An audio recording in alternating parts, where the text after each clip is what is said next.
Hello ಗೆಳೆಯರಿ, ನಮ್ಮ ಲಾಯಕ್ಸ್ ಪ್ರಸ್ತುತಪಡಿಸುತ್ತಿರುವ ಕನ್ನಡದಲ್ಲಿ ದೈನಂದಿನ ಸುದ್ದಿ ವಿಶ್ಲೇಷಣೆಗೆ ತಮಗೆಲ್ಲರಿಗೂ ಸ್ವಾಗತ. ಇಂದು ನಾವು ನೋಡಲಿದ್ದೇವೆ ನವೆಂಬರ್ 6, 2025 ದಿ ಹಿಂದೂ ಪತ್ರಿಕೆಯಲ್ಲಿರ್ತಕ್ಕಂಥ ಬಹುಮುಖ್ಯವಾದಂತಹ ಆರ್ಟಿಕಲ್ಸ್ಗಳನ್ನು. ಇವತ್ತಿನ ಮೊದಲನೇ ಆರ್ಟಿಕಲನ್ನು ಗಮನ ಹರಿಸುವಂಥದ್ದಾದರೆ, ಎಲೆಕ್ಷನ್ ಕಮಿಷನ್ ಕಾಂಪ್ಲಿಸಿಟ್ ಇನ್ ಹರಿಯಾಣ ವೋಟ್ ಥೆಫ್ಟ್. ಈ ಒಂದು ಸ್ಟೇಟ್ಮೆಂಟನ್ನು ರಾಹುಲ್ ಗಾಂಧಿಯವರು ಕೊಡ್ತಾ ಇದ್ದಾರೆ. ಸೊ ನೀವು ಇಲ್ಲಿ ಗಮನ ಹರಿಸ್ಬೋದು, ಕಾಂಗ್ರೆಸ್ ಲೀಡರ್ ಆಗಿರುವಂತಹ ರಾಹುಲ್ ಗಾಂಧಿಯವರು ಎಲೆಕ್ಷನ್ ಕಮಿಷನ್ ಆಗಿರ್ಬೋದು BJPಗೆ ಒಂದು ಅಕ್ಯುಜೇಷನನ್ನು ಮಾಡ್ತಾ ಇದ್ದಾರೆ. 2024 ಹರಿಯಾಣ ಅಸೆಂಬ್ಲಿ ಎಲೆಕ್ಷನ್ ನಡಿನಲ್ಲಿ ಎಲೆಕ್ಟೋರಲ್ ಮ್ಯಾನಿಪ್ಯುಲೇಷನ್ ಆಗಿದೆ. ಸೊ ಲಾರ್ಜ್ ಸ್ಕೇಲಲ್ಲಿ ಮ್ಯಾನಿಪ್ಯುಲೇಷನ್ ಆಗಿದೆ ಅನ್ನುವಂಥ ಒಂದು ಅಲಿಗೇಷನ್ಸನ್ನು ಹಾಕ್ತಾ ಇದ್ದಾರೆ. ಫೇಕ್ ವೋಟ್ಸ್ಗಳಾಗಿದ್ದಾವೆ. ಸೊ ಹೀಗಾಗಿ ಅವರ ಒಂದು ರಿಸಲ್ಟಲ್ಲಿ ವೇರಿಯೇಷನ್ ಆಗಿದೆ ಅನ್ನೋದ್ರ ಬಗ್ಗೆಯೂ ಸಹ ಗಮನ ಹರಿಸ್ತಾ ಇದ್ದಾರೆ. ಸೊ ಇವ್ರು ಕೊಟ್ಟಿರುವಂಥ ಡೇಟಾ ಅಂತ ನೋಡೋದಾದರೆ, ಜನರಲಿ ಒಂದು ಐಡೆಂಟಿಫಿಕೇಷನ್ ಆಧಾರದ ಮೇಲೆ 25 ಲಕ್ಷ ಫೇಕ್ ವೋಟರ್ಸ್ಗಳು ಇದ್ದಾರೆ ಅನ್ನೋದ್ರ ಮೇಲೆ, ಸೊ ಹರಿಯಾಣದಲ್ಲಿ ಪರ್ಟಿಕ್ಯುಲರ್ಲಿ 25 ಲಕ್ಷ ಫೇಕ್ ವೋಟಿಂಗ್ನ ಆಧಾರದ ಮೇಲೆ ವೋಟರ್ಸ್ಗಳಿದ್ದಾರೆ ಅನ್ನೋದ್ರ ಮೇಲೆ ಇವ್ರು ಹೇಳ್ತಾ ಇದ್ದಾರೆ. ಸೊ ಇವುಗಳನ್ನೆಲ್ಲ ನಾವು ಗಮನಿಸುವಂತಾದರೆ, ಫೇಕ್ IDsಗಳು ಹೆಚ್ಚಾಗ್ತಾ ಇದೆ. ಫೇಕ್ ಫೋಟೋಸ್ಗಳನ್ನು ಬಳಕೆ ಮಾಡ್ಕೊಳ್ಳೋದ್ರ ಮುಖಾಂತರನೂ ಸಹ ನಿಯರ್ಲಿ 1.24 ಲ್ಯಾಕ್ ಅಷ್ಟು ವೋಟರ್ಸ್ಗಳು ಫೇಕ್ ಫೋಟೋನ ಹೊಂದಿರುವಂಥದ್ದಾಗಲಿ. ಸೊ ನೀವು ಅಂಡರ್ಸ್ಟ್ಯಾಂಡ್ ಮಾಡ್ಕೋಬೇಕಾಗುತ್ತೆ. ಸೊ ಇಲ್ಲಿ ನಮ್ಮ ಒಂದು ಎಲೆಕ್ಟೋರಲ್ ಪ್ರೊಸೆಸ್ ಅಂತ ಬಂದಾಗ ಎಲೆಕ್ಷನ್ ಕಮಿಷನ್ನ ಒಂದು ಇಂಪಾರ್ಟೆನ್ಸ್ ಏನಿರುತ್ತೆ ಅಂತಂದರೆ, ಫ್ರೀ ಆ್ಯಂಡ್ ಫೇರ್ ಎಲೆಕ್ಷನ್ಸನ್ನು ಕಂಡಕ್ಟ್ ಮಾಡಬೇಕು ಅಂತ. ಸೊ ಇವರು ಮಾಡ್ತಾ ಇರುವಂಥ ಅಲಿಗೇಷನ್ ಎಷ್ಟು ಮಟ್ಟಿಗೆ ಸರಿ ಇದೆ ಅನ್ನೋದಕ್ಕಿಂತನೂ, ಸೊ ಎಲೆಕ್ಷನ್ ಪ್ರೊಸೆಸ್ನ ಒಂದು ಫಂಕ್ಷನ್ ಏನಿರುತ್ತೆ, ಆರ್ಟಿಕಲ್ 324 ನಮಗೆ ಹೇಳುತ್ತೆ. ಸೊ ಇದರಡಿನಲ್ಲಿ ಫ್ರೀ ಆ್ಯಂಡ್ ಫೇರ್ ಎಲೆಕ್ಷನನ್ನು ಕಂಡಕ್ಟ್ ಮಾಡಬೇಕು. ಈ ಒಂದು ಇಶ್ಯೂವನ್ನು ನಾವು generally GS paper 2 particularly governance section ಅಡಿಯಲ್ಲಿ ಕನೆಕ್ಟ್ ಮಾಡುವಂಥದ್ದಾಗಲಿ, ಅಥವಾ ಎಲೆಕ್ಷನ್ ರಿಲೇಟೆಡ್ ಇರ್ತಕ್ಕಂಥ ಆಸ್ಪೆಕ್ಟ್ನಲ್ಲಿ ಗಮನ ಹರಿಸುವಂಥದ್ದಾಗಲಿ, ಇದರೊಂದಿಗೆ GS ಪೇಪರ್ 4 ಸಹ ಕೆಲವೊಂದಿಷ್ಟು ಸರ್ತಿ ಕ್ವಶನ್ಸನ್ನು ಕೇಳುವಂಥ ಸಾಧ್ಯತೆ ಇರುತ್ತೆ. ಫಾರ್ ಎಕ್ಸಾಂಪಲ್, ಇವಾಗ ನೋಡಿ, ಡೆಮೊಕ್ರೆಟಿಕ್ ಪ್ರಿನ್ಸಿಪಲ್ಸನ್ನು ವೈಲೇಷನ್ ಮಾಡ್ತಾ ಇದ್ದ, ನಾವು ನಿಜವಾಗ್ಲೂ ಅದಕ್ಕೆ ಇಂಟಿಗ್ರೇಟ್ ಆಗಿದೆವಾ, ನಮ್ಮ ಒಂದು ಪ್ರೊಸೆಸ್ ಅಥವಾ ನಮ್ಮ ಒಂದು ಆಡಳಿತ ಏನಿದೆಯಲ್ಲ ಡೆಮೊಕ್ರೆಟಿಕ್ ಪ್ರಿನ್ಸಿಪಲ್ಸನ್ನು ಎತ್ತಿ ಹಿಡಿತಾ ಅನ್ನುವಂಥ ಒಂದು ತತ್ವಗಳಿಗೆ ಸಂಬಂಧಪಟ್ಟಂತೆ ಕ್ವಶನನ್ನು ಸಹ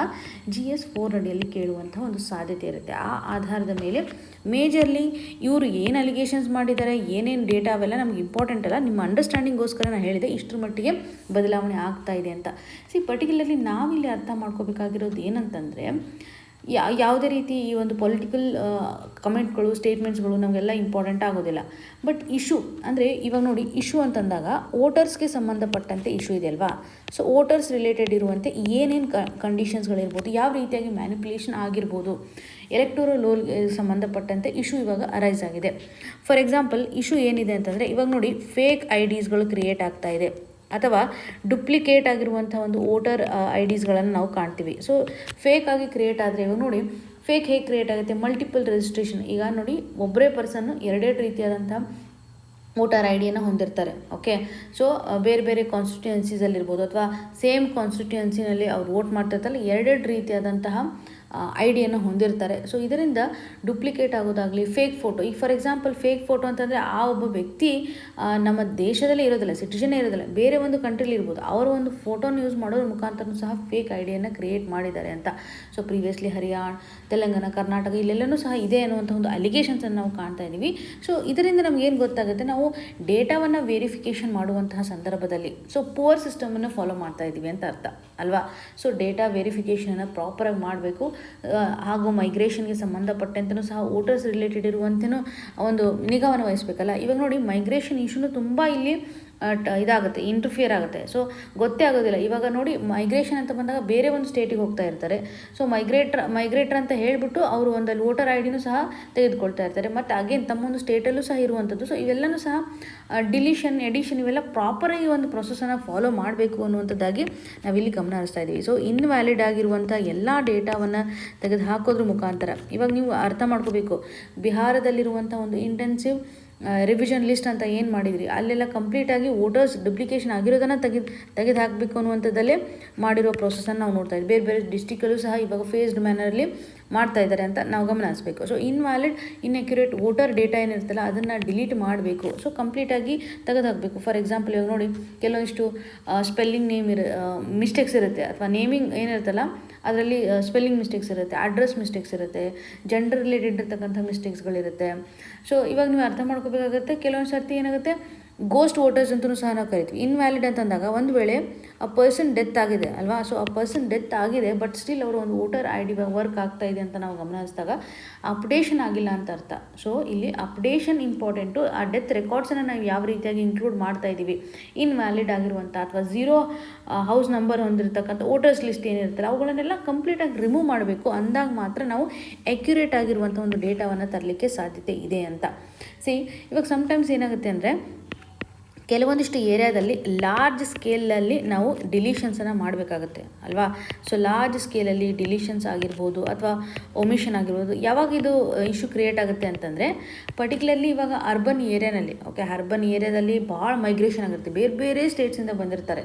ಸೊ ಎಲ್ಲಿಂದ ಬಂದಿರ್ತಾರೆ, ಯಾವ ರೀತಿಯಾಗಿ ಬಂದಿರ್ತಾರೆ, ಅವರು ಒರಿಜಿನಲ್ಲಿ ತೆಗಿಬೇಕಾ ಬೇಡವಾ, ಅಥವಾ ಅವರು ಅರ್ಬನಲ್ಲಿ ಹೋಗಿರ್ತಾರಲ್ಲ ಆವಾಗ ಆ ಒಂದು ವೋಟರ್ ಲಿಸ್ಟನ್ನು ಕನ್ಸಿಡರ್ ಮಾಡಬೇಕಂತ. ಸಾಕಷ್ಟು ಎಕ್ಸಾಂಪಲ್ಸನ್ನು ನೀವು ಸರೌಂಡಿಂಗಲ್ಲೇ ನೋಡ್ಬೋದು. ಒಬ್ರು ಏನು ಮಾಡ್ತಾರೆ, ಆ ಸಿಟಿಯಲ್ಲಿದ್ದರೆ ಸಿಟಿನಲ್ಲಿ ಎಲೆಕ್ಷನ್ ಇದ್ದಾಗ ಅಲ್ಲಿ ವೋಟ್ ಮಾಡ್ತಾರೆ. ಸೊ ಅಗೇನ್ ಮತ್ತೆ ಅವರ ಒಂದು ಹಳ್ಳಿಗೆ ಹೋಗ್ಬಿಟ್ಟು ಅಲ್ಲಿನೂ ಸಹ ವೋಟ್ ಮಾಡ್ತಾರೆ ಬಿಕಾಸ್ ಆಫ್ ಬ್ರೈಬ್. ಇವಾಗ ನೋಡಿ ಹಳ್ಳಿನಲ್ಲಿ ಏನು ಮಾಡ್ತಾರೆ, ನಾವು ಇಷ್ಟು ದುಡ್ಡು ಕೊಡ್ತೀವಿ ಅಷ್ಟು ದುಡ್ಡು ಕೊಡ್ತೀವಿ ಅಂತಂದು ಪೊಲಿಟಿಕಲ್ ಪಾರ್ಟೀಸ್ಗಳು ಅವ್ರಿಗೆ ಆಸೆ ತೋರಿಸಿದಾಗ ಸೊ ಅವ್ರು ಇಲ್ಲಿನೂ ಸಹ ವೋಟ್ ಮಾಡೋದ್ರ ಮುಖಾಂತರ ಅಲ್ಲಿನೂ ವೋಟ್ ಮಾಡ್ತಾರೆ. ಎರಡೂ ಕಡೆ ಅವ್ರಿಗೆ ದುಡ್ಡು ಸಿಕ್ಕರೆ ಸಾಕಾಗುತ್ತೆ ಅನ್ನೋ ಅಂತ ಇಂಟೆನ್ಷನ್ ಇರುತ್ತೆ. ಇವಾಗ ಒಬ್ಬ ವ್ಯಕ್ತಿಗೆ ಒಂದು ವೋಟ್ ಹಾಕೋದಕ್ಕೆ 6,000 5,000 ಈ ರೀತಿಯಾಗಿ ಕೊಟ್ಟರೆ 2 ವೋಟ್ ಹಾಕಿದರೆ ಆಟೋಮೆಟಿಕ್ಲಿ ಡಬಲ್ ಆಗುತ್ತಲ್ಲ. ಸೊ ಒಂದು ಪೊಲಿಟಿಕಲ್ ಅಜೆಂಡಾ ಆಧಾರದ ಮೇಲೆ ಎಷ್ಟು ಮಟ್ಟಿಗೆ ಅವ್ರು ಕೊಡ್ತಾರೆ ಜನರಲಿ ಇವಾಗ ನಡೀತಾ ಇದೆ, ನಿಮಗೆಲ್ಲ ಅವೇರ್ನೆಸ್ ಇರುತ್ತೆ. ಸೊ ಅದರ ಆಧಾರದ ಮೇಲೆ ಲಾರ್ಜ್ ಸ್ಕೇಲ್ ಲೆವೆಲಲ್ಲಿ ನಾವು ಇವಾಗ ಅರ್ಬನ್ ಏರಿಯಾದಲ್ಲಿ ಬಂದಿದ್ದಾರೆ ಅಥವಾ ಹಳ್ಳಿಯಲ್ಲಿದ್ದಾರೆ, ಇದರ ಆಧಾರದ ಮೇಲೆ ನಾವು ಡಿಲೀಷನ್ ಮಾಡಬೇಕು. ಡೇಟಾವನ್ನು ಕ್ಲೀನ್ ಮಾಡಬೇಕು, ಸೆಲೆಕ್ಟಿವ್ ಡಿಲೀಷನ್ಸನ್ನು ಮಾಡಬೇಕು ಅನ್ನುವಂಥದ್ದಾಗಿಯೂ ಸಹ ನಾವು ನೋಡ್ತಾ ಇದ್ದೀವಿ. ಅಗೇನ್ ಇವಾಗ ಟೆಕ್ನಾಲಜಿ ಅಂತ ನಾವು ಎಷ್ಟು ಯೂಸ್ ಮಾಡ್ತೀವಿ, ಈ ಒಂದು ತಾಂತ್ರಿಕತೆ ನಮ್ಗೆ ಎಷ್ಟು ಮಟ್ಟಿಗೆ ಹೆಲ್ಪ್ ಆಗುತ್ತೆ, ಪ್ಯಾರಲಲ್ಲಿ ಅಷ್ಟೇ ನಮಗೆ ಇಲ್ಲಿ ಕನ್ಫ್ಯೂಷನ್ಸನ್ನು ಕ್ರಿಯೇಟ್ ಮಾಡಿದೆ, ಪ್ರಾಬ್ಲಮ್ಸನ್ನು ಕ್ರಿಯೇಟ್ ಮಾಡ್ತಾ ಇದೆ. ಸೈಬರ್ ಕ್ರೈಮ್ಸ್ ಬಗ್ಗೆ ನಾವು ಸಾಕಷ್ಟು ನೋಡಿದ್ವಿ ಅಲ್ವಾ, ಎಷ್ಟು ಫ್ರಾಡ್ ಆಕ್ಟಿವಿಟೀಸ್ಗಳು ನಡೀತಾ ಇದ್ದಾವೆ. ಇದು ಸಹ ಅದೇ ರೀತಿಯಾಗಿ ಈಗ ನೋಡಿ ಡೇಟಾ ಮ್ಯಾನಿಪುಲೇಷನ್ ಇಲ್ಲಿ ಆಗ್ತಾ ಇದೆ ಅಲ್ವಾ. ಡೇಟಾ ಮ್ಯಾನಿಪುಲೇಷನ್ ಆಗೋದ್ರಿಂದ ನಾವೇನು ಮಾಡೋಕ್ಕಾಗುತ್ತೆ, ಇಲ್ಲಿ ಟ್ರಾನ್ಸ್ಪರೆನ್ಸಿಯನ್ನೇ ತರಲಿಕ್ಕೆ ಆಗೋದಿಲ್ಲ, ತುಂಬ ಒಪೇಕ್ ಕಂಡೀಷನ್ ಇಲ್ಲಿ ಕ್ರಿಯೇಟ್ ಆಗುತ್ತೆ. ಐಡೆಂಟಿಟಿ ಡುಪ್ಲಿಕೇಶನ್ ಆಗಲಿಕ್ಕೆ ಸಪೋರ್ಟ್ ಮಾಡೋದು ಟೆಕ್ನಾಲಜಿ ಅಂತಲೂ ಸಹ ಹೇಳ್ಬೋದು. ಸೊ ಹಾಗಾಗಿ ಇದನ್ನು ನಾವು ನಿಗಾ ವಹಿಸಬೇಕು, ಟೆಕ್ನಾಲಜಿನ ಎಫೆಕ್ಟಿವ್ ಆಗಿ ನಾವು ಇಲ್ಲಿ ಯೂಸ್ ಮಾಡಬೇಕು ಅನ್ನುವಂಥದ್ದಾಗಿಯೂ ಸಹ ಗಮನ ಹರಿಸ್ತಾ ಇದ್ದೀವಿ. ಅಗೇನ್ ಇವಾಗ ಪೊಲಿಟಿಕಲ್ ಪಾರ್ಟೀಸ್ಗಳ ಒಂದು ಕಂಡೀಷನ್ ನೋಡಿದಾಗ ಅವ್ರಿಗೇನಿರಬೇಕಪ್ಪ, ಒಟ್ಟು ನಾವು ಗೆಲ್ಲಬೇಕು ಅನ್ನೋದು ಮಾತ್ರ ಇರುತ್ತೆ. ಪೊಲಿಟಿಕಲ್ ಪಾರ್ಟೀಸ್ಗಳ ಒಂದು agenda, they want to win. ಒಟ್ಟಿನಲ್ಲಿ ಅವ್ರ ಸಿಂಗಲ್ ಗೋಲು ಎಲೆಕ್ಷನಲ್ಲಿ ಗೆಲ್ಲಬೇಕು ಅಂತ ಅಲ್ವಾ. ಎಷ್ಟಾದರೂ ನಾವು ದುಡ್ಡು ಖರ್ಚು ಮಾಡ್ತೀವಿ ಅನ್ನೋದು ಮ್ಯಾಟ್ರ್ ಆಗಲ್ಲ, ಎಲೆಕ್ಟೋರಲ್ ಪ್ರೋಸೆಸ್ ಪ್ರಾಪರಾಗಿ ನಡೀತಾ ಇದೆ ಅಂತಲೂ ಮ್ಯಾಟ್ರ್ ಆಗಂಗಿಲ್ಲ. ಬಟ್ ಅವ್ರಿಗೆ ಗೆಲ್ಲಬೇಕು ಅನ್ನುವಂಥ ಒಂದು ಇಂಟೆನ್ಷನನ್ನು ಹೊಂದಿರ್ತಾರೆ. ಸೊ ಹಾಗಾಗಿ ಪಬ್ಲಿಕ್ ಟ್ರಸ್ಟನ್ನು ಸಹ ಡೆವಲಪ್ ಮಾಡಬೇಕಾಗತ್ತೆ. ಇವಾಗ ವೋಟ್ ಥೆಫ್ಟ್ಗೆ ಸಂಬಂಧಪಟ್ಟಂತೆ ಏನಾದರೂ ಅಲಿಗೇಷನ್ ಮಾಡ್ತಾ ಹೋದರೆ, ಪೊಲಿಟಿಕಲ್ ಇಂಟರ್ಫಿಯರ್ ಆಗ್ತಾ ಹೋದರೆ, ಸೊ ಅಲ್ಲಿ ಏನಾಗುತ್ತೆ, ಪ್ರೊಸೆಸ್ ನಡೆಯಲು ಸಹ ಜನರನ್ನು ಕಾನ್ಫಿಡೆನ್ಸಲ್ಲಿ ತರಲಿಕ್ಕೆ ಆಗಲ್ಲ ಅನ್ನುವಂಥ ಒಂದು ಅಸಂಪ್ಷನಲ್ಲೂ ಇರ್ತಾರೆ. ಸೊ ಪರ್ಸೆಪ್ಷನ್ ಏನಿರುತ್ತಲ್ಲ ಅವ್ರದ್ದು ತುಂಬ ವೀಕ್ ಇರುತ್ತೆ ಅಂತ ನಾವು ಗಮನ ಹರಿಸ್ಬೋದು. ಸೊ ಹಾಗಾಗಿ ನಮ್ಮ ಒಂದು ಡೆಮೊಕ್ರೆಟಿಕ್ ಇನ್ಸ್ಟಿಟ್ಯೂಷನ್ ನಡಿನಲ್ಲಿ ಒಂದು ನ್ಯೂಟ್ರಾಲಿಟಿ ಇಂಪಾರ್ಟೆಂಟ್. ಯಾರು ನ್ಯೂಟ್ರಾಲಿಟಿ ಇಂಪಾರ್ಟೆಂಟು, ಎಲೆಕ್ಷನ್ ಕಮಿಷನ್ ಒಂದು neutrality is at most important. ಇದನ್ನು ನೀವು ಅರ್ಥ ಮಾಡ್ಕೊಳ್ಳೇಬೇಕು. ಪೊಲಿಟಿಕಲ್ ಇಂಟರ್ಫಿಯರೆನ್ಸ್ ಆದ್ರೂ ಸಹಿತ ಎಲೆಕ್ಷನ್ ಕಮಿಷನ್ ಒಂದು ನ್ಯೂಟ್ರಾಲಿಟಿಯನ್ನು ನಾವು ಧಕ್ಕೆ ಬರದಂತೆ ನೋಡ್ಕೋಬೇಕು. ಆದರೆ ರಿಯಾಲಿಟಿ ಹಂಗಿರಲ್ಲ. ರಿಯಾಲಿಟಿ ಏನಾಗುತ್ತೆ ಅಂತಂದರೆ ಪೊಲಿಟಿಕಲ್ ಪಾರ್ಟೀಸ್ಗಳು ಇಂಟರ್ಫಿಯರ್ ಆಗ್ತವೆ, ಇದಾದಮೇಲೆ ಎಲೆಕ್ಷನ್ ಕಮಿಷನ್ ನ್ಯೂಟ್ರಾಲಿಟಿಯನ್ನು ಸಹ ಎನ್ಶೋರ್ ಮಾಡೋಕ್ಕೆ ಆಗೋದಿಲ್ಲ. ಸೊ ಈ ಒಂದು ಅಕೌಂಟಬಿಲಿಟಿ ಏನಿದೆಲ್ಲ ಅದು ಕಡಿಮೆ ಇದೆ ಅನ್ನೋದ್ರ ಬಗ್ಗೆ ನಾವಿಲ್ಲಿ ಗಮನ ಹರಿಸ್ಬೋದು. ಸೊ ಇದರೊಂದಿಗೆ ಪ್ರಾಕ್ಸಿ ವೋಟಿಂಗ್ ಅಂತೂ another biggest issue. So proxy voting ಅಂತಂದಾಗ ಇವಾಗ ಆ ವ್ಯಕ್ತಿ ಇಲ್ಲ ಅಂತಂದರೆ ಅವರ ಬದಲಾಗಿ ವೋಟ್ ಮಾಡೋದನ್ನು ನಾವು ನೋಡ್ತಾ ಇದ್ದೀವಿ. ಸೊ ಅವರು ಒಂದು ಐ ಡಿ ಇಟ್ಕೊಂಡು ಸಾಕು, ಅಲ್ಲಿ ಏನು ಮಾಡ್ತಾರೆ, ಪೋಸ್ಟಲ್ ಬ್ಯಾಲೆಟ್ ಯೂಸ್ ಮಾಡೋದ್ರ ಮುಖಾಂತರ ಈ ಒಂದು ಪ್ರಾಕ್ಸಿ ವೋಟಿಂಗ್ನ ಆಧಾರದ ಮೇಲೆ ಏನಾಗುತ್ತೆ ವೋಟಿಂಗನ್ನು ಮಾಡ್ತಾರೆ. ಬಟ್ ಇಲ್ಲಿ ಕೆಲವೊಂದು ಸರ್ತಿ ಏನಾಗುತ್ತೆ ಅಂದರೆ ಮಿಸ್ ಮ್ಯಾಚ್ ಆಗ್ತಿರುತ್ತೆ. ಬಟ್ ಅಂದ್ರೂ ಯಾವುದೇ ರೀತಿಯಾಗಿ ಇದನ್ನು ರಿಸಾಲ್ವ್ ಮಾಡಲಿಕ್ಕೆ ಪ್ರಾಪರ್ ಪ್ರೊಸೀಜರ್ ಇಲ್ಲ ಅಂತ ನಾವು ಗಮನ ಹರಿಸ್ಬೋದು. ಸೊ ಇಲ್ಲಿ ಬೇಸಿಕ್ ಐಡಿಯಾ ನಾವು ಒಟ್ಟಾರೆಯಾಗಿ ಏನು ಮಾಡಬೇಕಾಗಿದೆ, ಒಂದು ಟ್ರಾನ್ಸ್ಪರೆನ್ಸಿಯನ್ನು ಎನ್ಶೋರ್ ಮಾಡಬೇಕಾಗತ್ತೆ. ಸೊ ಟ್ರಾನ್ಸ್ಪರೆನ್ಸಿಯನ್ನು ಎನ್ಶೋರ್ ಮಾಡಬೇಕು.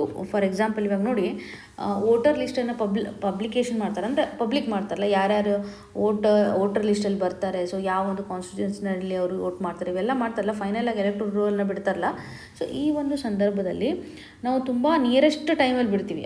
ಎಲೆಕ್ಷನ್ ಇರ್ತಕ್ಕಂಥ ಸಂದರ್ಭದಲ್ಲಿ ಬಿಟ್ಬಿಡ್ತೀವಲ್ಲ, ಅಲ್ಲಿ ಕರೆಕ್ಷನ್ ಮಾಡೋಕ್ಕೆ ಏನು ಟೈಮೇ ಸಿಗೋದಿಲ್ಲ. ಏನಾದರೂ ಗ್ರೀವೆನ್ಸ್ ಇದ್ದರೆ, ಏನಾದರೂ ಇಶ್ಯೂಗೆ ಸಂಬಂಧಪಟ್ಟಂತೆ ಅಥವಾ ವೋಟರ್ ಫೇಕ್ ಇತ್ತಂತ ಏನಾದರೂ ಇದ್ದರೆ ಆವಾಗ ಅದನ್ನು ರಿಸಾಲ್ವ್ ಮಾಡಲಿಕ್ಕೂ ಸಹ ಟೈಮ್ ತುಂಬ ಶಾರ್ಟೇಜ್ ಆಗಿರುತ್ತೆ. ಆ ಒಂದು ಹಂತದಲ್ಲಿ ಇಲ್ಲಿ ನಾವು ಟ್ರಾನ್ಸ್ಪರೆನ್ಸಿಯನ್ನು ತರಬೇಕು ಅಂತಂದರೆ ವೋಟರ್ ಲಿಸ್ಟ್ ಪಬ್ಲಿಕೇಶನ್ ಮಾಡುವಂಥ ಸಂದರ್ಭದಲ್ಲಿ ಡಿಲೇ ಮಾಡಬಾರ್ದು. ಡಿಲೇ ಆಗಿರುವಂಥ ಒಂದು ಕಂಟೆಕ್ಸ್ಟ್ ಇದೆ. ಈ ಒಂದು ಡಿಲೇ ಮಾಡೋದ್ರಿಂದ ಇಮಿಡಿಯೇಟಾಗಿ ಲ್ಯಾಕ್ ಆಫ್ ಟೈಮ್ ಆಗುತ್ತೆ. ಸೊ ಹಾಗಾಗಿ ನಾವು ಇಲ್ಲಿ ಗ್ರೀವಿಯನ್ಸನ್ನು ಅಡ್ರೆಸ್ ಮಾಡಬೇಕು ಅಂತಂದರೆ ಟೈಮ್ಲಿ ಬೇಸಿಸ್ ಮೇಲೆ ಅಥವಾ ಅವೇರ್ನೆಸ್ಸನ್ನು ಸಹ ತರಬೇಕು ಅನ್ನುವಂಥ ಒಂದು ಇಶ್ಯೂನ ಕವರ್ ಮಾಡ್ಬೋದು. ಸೊ ಏನಿದೆ ವೋಟರ್ಸ್ಗೆ ಸಂಬಂಧಪಟ್ಟಂಥ ಹೋಲಿಸ್ಟಿಕ್ ಅಪ್ರೋಚ್ ನಮ್ಗೆ ಯಾವ ರೀತಿಯಾಗಿ ಗೊತ್ತಿರಬೇಕು ಅನ್ನೋದನ್ನು ಈ ಒಂದು ಆರ್ಟಿಕಲ್ಗೆ ಸಂಬಂಧಪಟ್ಟಂತೆ ನಾವು ಕನೆಕ್ಟ್ ಮಾಡ್ಕೋಬೋದು. ಇನ್ನು ಮುಂದಿನ ಆರ್ಟಿಕಲನ್ನು ಗಮನ ಹರಿಸುವಂಥದ್ದಾದರೆ stubble burning area in Punjab 20% lower than last years in 3 major district. So there are some data talking about the stubble burning condition in Punjab. So ಈ ಒಂದು ಇಶ್ಯೂವನ್ನು ನಾವು ಗಮನ ಹರಿಸುವಂಥದ್ದಾದರೆ GS ಪೇಪರ್ 3 ನಡಿಯಲ್ಲಿ ಎನ್ವಿರಾನ್ಮೆಂಟ್, ಪೊಲ್ಯೂಷನ್, ಅಗ್ರಿಕಲ್ಚರ್ ಈ ರೀತಿಯಾದ ಇಶ್ಯೂಗೆ ಸಂಬಂಧಪಟ್ಟಂತೆ ಕನೆಕ್ಟ್ ಮಾಡ್ಬೋದು. ಸ್ಟಬಲ್ ಬರ್ನಿಂಗ್ ರಿಲೇಟೆಡ್ ಇರುವಂತೆ ನಾವು ರೀಸೆಂಟಾಗಿ ನೋಡಿದ್ವಿ ಇಶ್ಯೂ ಯಾವ ರೀತಿಯಾಗಿದೆ, ಯಾಕೆ ಆಗುತ್ತೆ, ಏನು ಕಾಸಸ್ ಇದೆ, ಯಾವ ಏರಿಯಾದಲ್ಲಿ ಕಂಡು ಬರುತ್ತೆ ಅಂತ. ಇಲ್ಲಿ ಕೆಲವೊಂದಿಷ್ಟು ಡೇಟಾ ಏನು ಹೇಳುತ್ತೆ, ರಿಡಕ್ಷನ್ ಆಗಿದೆ. ರಿಡಕ್ಷನ್ ಆಗಲಿಕ್ಕೆ ಕಾರಣಗಳು ಏನಿದಾವೆ ಅನ್ನುವಂಥ ಒಂದು ಡೈಮೆನ್ಷನನ್ನು ನಾವಿಲ್ಲಿ ಎಡಿಷನಲ್ ಆಗಿ ಕನ್ಸಿಡರ್ ಮಾಡಬೇಕು. ಪ್ರಥಮ ಹಂತದಲ್ಲಿ ನಿಮಗೆಲ್ಲ ತಿಳಿದಿರೋ ಪ್ರಕಾರ ಸ್ಟಬಲ್ ಬರ್ನಿಂಗ್ ಅಂದರೆ ಏನು ಅಂತ ಗೊತ್ತಿದೆ. ಸೊ ಯಾವುದೋ ಒಂದು ಕ್ರಾಪ್ ರೆಸಿಡ್ಯೂ ಉಳಿಯುತ್ತಲ್ಲ, ಸೊ ಆ ಒಂದು ಕ್ರಾಪ್ ರೆಸಿಡ್ಯೂವನ್ನು ಏನು ಮಾಡ್ತಾರೆ, ಬರ್ನ್ ಮಾಡ್ತಾರೆ. ಹೆಚ್ಚು ಇದು ಕಂಡುಬರುವಂಥದ್ದು ಪಂಜಾಬ್ ಹಾಗೂ ಹರಿಯಾಣಲ್ಲಿ. ಓಕೆ, ಸೊ ಇದರಿಂದ ಏನಾಗುತ್ತೆ, ಸ್ಟಬಲ್ ಬರ್ನಿಂಗ್ ಕ್ರಾಪ್ ರೆಸಿಡ್ಯೂವನ್ನು ಬರ್ನ್ ಮಾಡೋದ್ರ ಮುಖಾಂತರ ಏರ್ ಪೊಲ್ಯೂಷನ್ ಜಾಸ್ತಿ ಆಗುತ್ತೆ. ಸೊ ಜನರಲಿ ಈ ಒಂದು ಏರ್ ಪೊಲ್ಯೂಷನ್ ವಿಂಟರಲ್ಲಿ ಜಾಸ್ತಿ ಆಗುತ್ತೆ. ಇದು ಹೆಚ್ಚು ಇಂಪ್ಯಾಕ್ಟನ್ನು ಕ್ರಿಯೇಟ್ ಮಾಡುತ್ತೆ. ಸೊ ನಾರ್ತ್ ಏರಿಯಾ ಏನಿದೆಯಲ್ಲ, ಉತ್ತರ ಭಾರತದಲ್ಲಿ ಹೆಚ್ಚು ಇಂಪ್ಯಾಕ್ಟನ್ನು ಕ್ರಿಯೇಟ್ ಮಾಡುತ್ತೆ. ಡೆಲ್ಲಿ ರೀಜನಲ್ಲೂ ಸಹ ಸಾಕಷ್ಟು ಇಂಪ್ಯಾಕ್ಟನ್ನು ಇದು ಕ್ರಿಯೇಟ್ ಮಾಡ್ತಾ ಇದೆ. ಸೊ ಇವಾಗ ಒಂದು ಸ್ಯಾಟಲೈಟ್ನ ಡೇಟಾ ಇದೆ, 2024 ಸ್ಯಾಟಲೈಟ್ ಬೇಸ್ಡ್ ಒಂದು ಡೇಟಾ ನಮ್ಗೆ ಏನು ಹೇಳುತ್ತೆ ಅಂದರೆ 20% ಅಷ್ಟು ರಿಡಕ್ಷನ್ ಆಗಿದೆ. ಇಲ್ಲಿ ಪ್ಲೇಸಸ್ಗಳನ್ನು ನೀವು ಅಬ್ಸರ್ವ್ ಮಾಡ್ಬೋದು. ಅಮೃತ್ಸರ್ ಆಗಿರ್ಬೋದು, ತರನ್ ಹಾಗೂ ಫಿರಾಜ್ಪುರ್. ಸೊ ಈ ಏರಿಯಾದಲ್ಲಿ 20% ಲೆಸ್ ರಿಡಕ್ಷನ್ ಆಗಿದೆ. ಕಂಪ್ಲೀಟ್ ಏನು ಹೋಗಿಲ್ಲ, ಬಟ್ ಡಿಕ್ಲೈನ್ ಆಗಿದೆ ಅಂತ ನಾವು ನೋಡ್ಬೋದು. ಮೇಜರ್ಲಿ 3 ಡಿಸ್ಟ್ರಿಕ್ಸನ್ನು ಇವರು ಎಂಫೋಸಿಸ್ ಮಾಡ್ತಾ ಇದ್ದಾರೆ. ನೀವು ಇಲ್ಲಿ ಅಬ್ಸರ್ವ್ ಮಾಡಬೇಕು, ಯಾಕೆ ಟೆಂಪ್ರರಿ ಇಂಪ್ರೂವ್ಮೆಂಟ್ ಆಗಿದೆ. ಟೆಂಪ್ರರಿ ಇಂಪ್ರೂವ್ಮೆಂಟ್ ಆಗಲಿಕ್ಕೆ ಕೆಲವೊಂದಿಷ್ಟು ರೀಸನ್ಸ್ಗಳಿರುತ್ತಲ್ಲ. ಸೊ ಟೆಂಪ್ರರಿಲಿ ರಿಡಕ್ಷನ್ ಆಗಿದೆ, ಕಂಪ್ಲೀಟಾಗಿ ರಿಮೂವ್ ಆಗಿಲ್ಲ. ಸ್ಟಬಲ್ ಬರ್ನಿಂಗ್ ಮಾಡ್ತಾ ಇದ್ದಾರೆ, ಬಟ್ ರಿಡಕ್ಷನ್ ಆಗಿದೆ. ನೀವು ಇಲ್ಲಿ ನೋಡ್ಬೋದು, ಹಾರ್ವೆಸ್ಟಿಂಗ್ ಅಂತ ಬಂದಾಗ ಡಿಲೇಡ್ ಹಾರ್ವೆಸ್ಟ್ ಪ್ರೊಸೆಸ್ ಮಾಡಿದ್ದಾರೆ. ಈಗ ನೋಡಿ, ಯಾವಾಗಲೂ ಸ್ಟಬಲ್ ಬರ್ನಿಂಗ್ ಯಾಕೆ ಮಾಡ್ತಾರೆ ಅಂತಂದರೆ, ಒಂದು ಕ್ರಾಪಿಂದ ಇನ್ನೊಂದು ಕ್ರಾಪ್ಗೆ ಜಾಸ್ತಿ ಗ್ಯಾಪ್ ಕೊಡಲಿಕ್ಕಾಗಲ್ಲ. ಇಮಿಡಿಯೇಟಾಗಿ ಒಂದು ಮಣ್ಣಲ್ಲಿ ಒಂದು ಹದಗೊಳಿಸ್ಬೇಕು ಅನ್ನುವಂತಹ ನಿಟ್ಟಿನಲ್ಲಿ ಬರ್ನ್ ಮಾಡ್ತಾರಲ್ವ. ಸೊ ಡಿಲೇ ಆಗಿರ್ತಕ್ಕಂಥ ಹಾರ್ವೆಸ್ಟ್ ಇದ್ದಾಗ ಸ್ವಲ್ಪ ಟೈಮ್ ಇತ್ತಂತಂದರೆ ಆವಾಗ, ಅದರಲ್ಲೂ ಪರ್ಟಿಕ್ಯುಲರ್ಲಿ ಇವಾಗ ಹೆವಿ ರೇನ್ ಆಗಿದೆ, ಹೆವಿ ರೇನ್ಫಾಲಿಂದ ಆಗಿರ್ಬೋದು ಅಥವಾ ಫ್ಲಡ್ ಆ್ಯಕ್ಟಿವಿಟೀಸ್ಗಳಾಗಿರ್ಬೋದು, ಇದರಿಂದ ಏನಾಗುತ್ತೆ, ಹಾರ್ವೆಸ್ಟಿಂಗ್ ಪ್ರೊಸೆಸ್ಸು ಡಿಲೇ ಆಗಿರೋದನ್ನು ನಾವು ನೋಡ್ತಾ ಇದ್ದೀವಿ ಸೆಪ್ಟೆಂಬರಲ್ಲಿ. ಓಕೆ, ಸೊ ಈ ಒಂದು ಬರ್ನಿಂಗ್ ಏನಿದೆ ಅದು ಶಿಫ್ಟ್ ಆಗಿದೆ.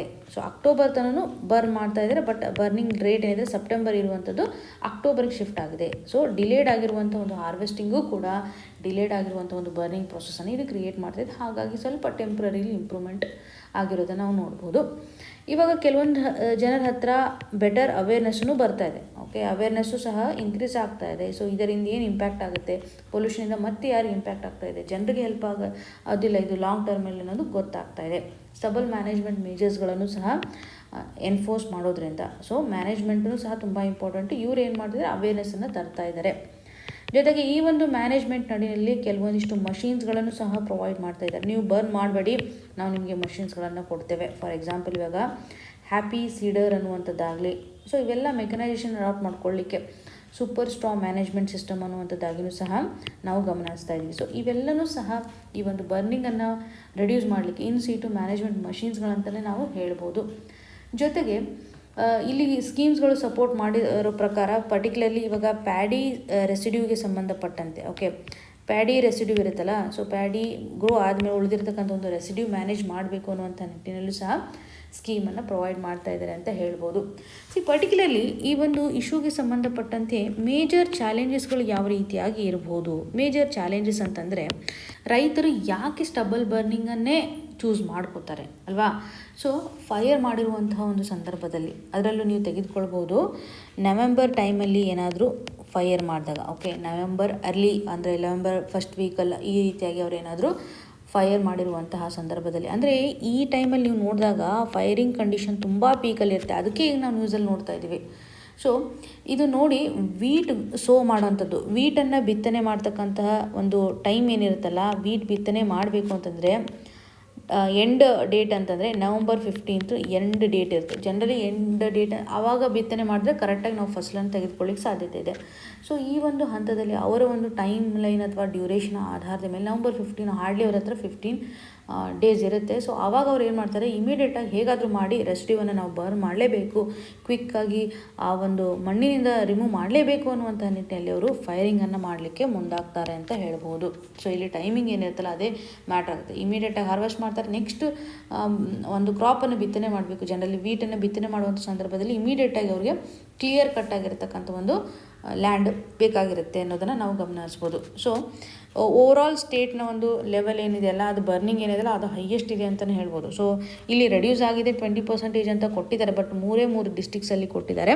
ಬಟ್ ಸ್ಟೇಟ್ ಲೆವೆಲಲ್ಲಿರುವಂಥ ಒಂದು ಕನ್ಸಿಡ್ರೇಷನನ್ನು ಮಾಡಿದಾಗ ನಿಯರ್ಲಿ 19 lakh ಹೆಕ್ಟೇರಲ್ಲಿ ಏನಾಗ್ತಾ ಇದೆ, ಬರ್ನಿಂಗ್ ಆಗ್ತಾನೇ ಇದೆ. ಓಕೆ, ಸೊ ಏರಿಯಾ ಬರ್ನಿಂಗ್ ಕಂಡೀಷನಲ್ಲಿ ಇರ್ತಕ್ಕಂಥ ನಾವು ನೋಡ್ತಾ ಇದ್ದೀವಿ ಅಂತ ಹೇಳ್ಬೋದು.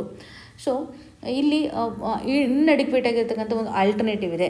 ಈ ಒಂದು ರೆಸಿಡ್ಯೂ ಅಂತ ಬಂದಾಗ ಈ ರೆಸಿಡ್ಯೂವನ್ನು ಅವರು ಎದಕ್ಕೆ ಯೂಸ್ ಮಾಡಬೇಕು? ಸೊ ಯೂಸ್ಲೆಸ್ ಅಂತ ತಿಳ್ಕೊಂಡ್ಬಿಡ್ತಾರೆ ಅವರು. ಈ ಒಂದು ರೆಸಿಡ್ಯೂನ ಮುಖಾಂತರ ನಾವು ಏನು ಮಾಡ್ಬೋದು, ಪರ್ಟಿಕ್ಯುಲರ್ಲಿ ಬಯೋಮಾಸ್ ಎನರ್ಜಿಯನ್ನು ಪ್ರೊಡ್ಯೂಸ್ ಮಾಡ್ಬೋದಲ್ವಾ.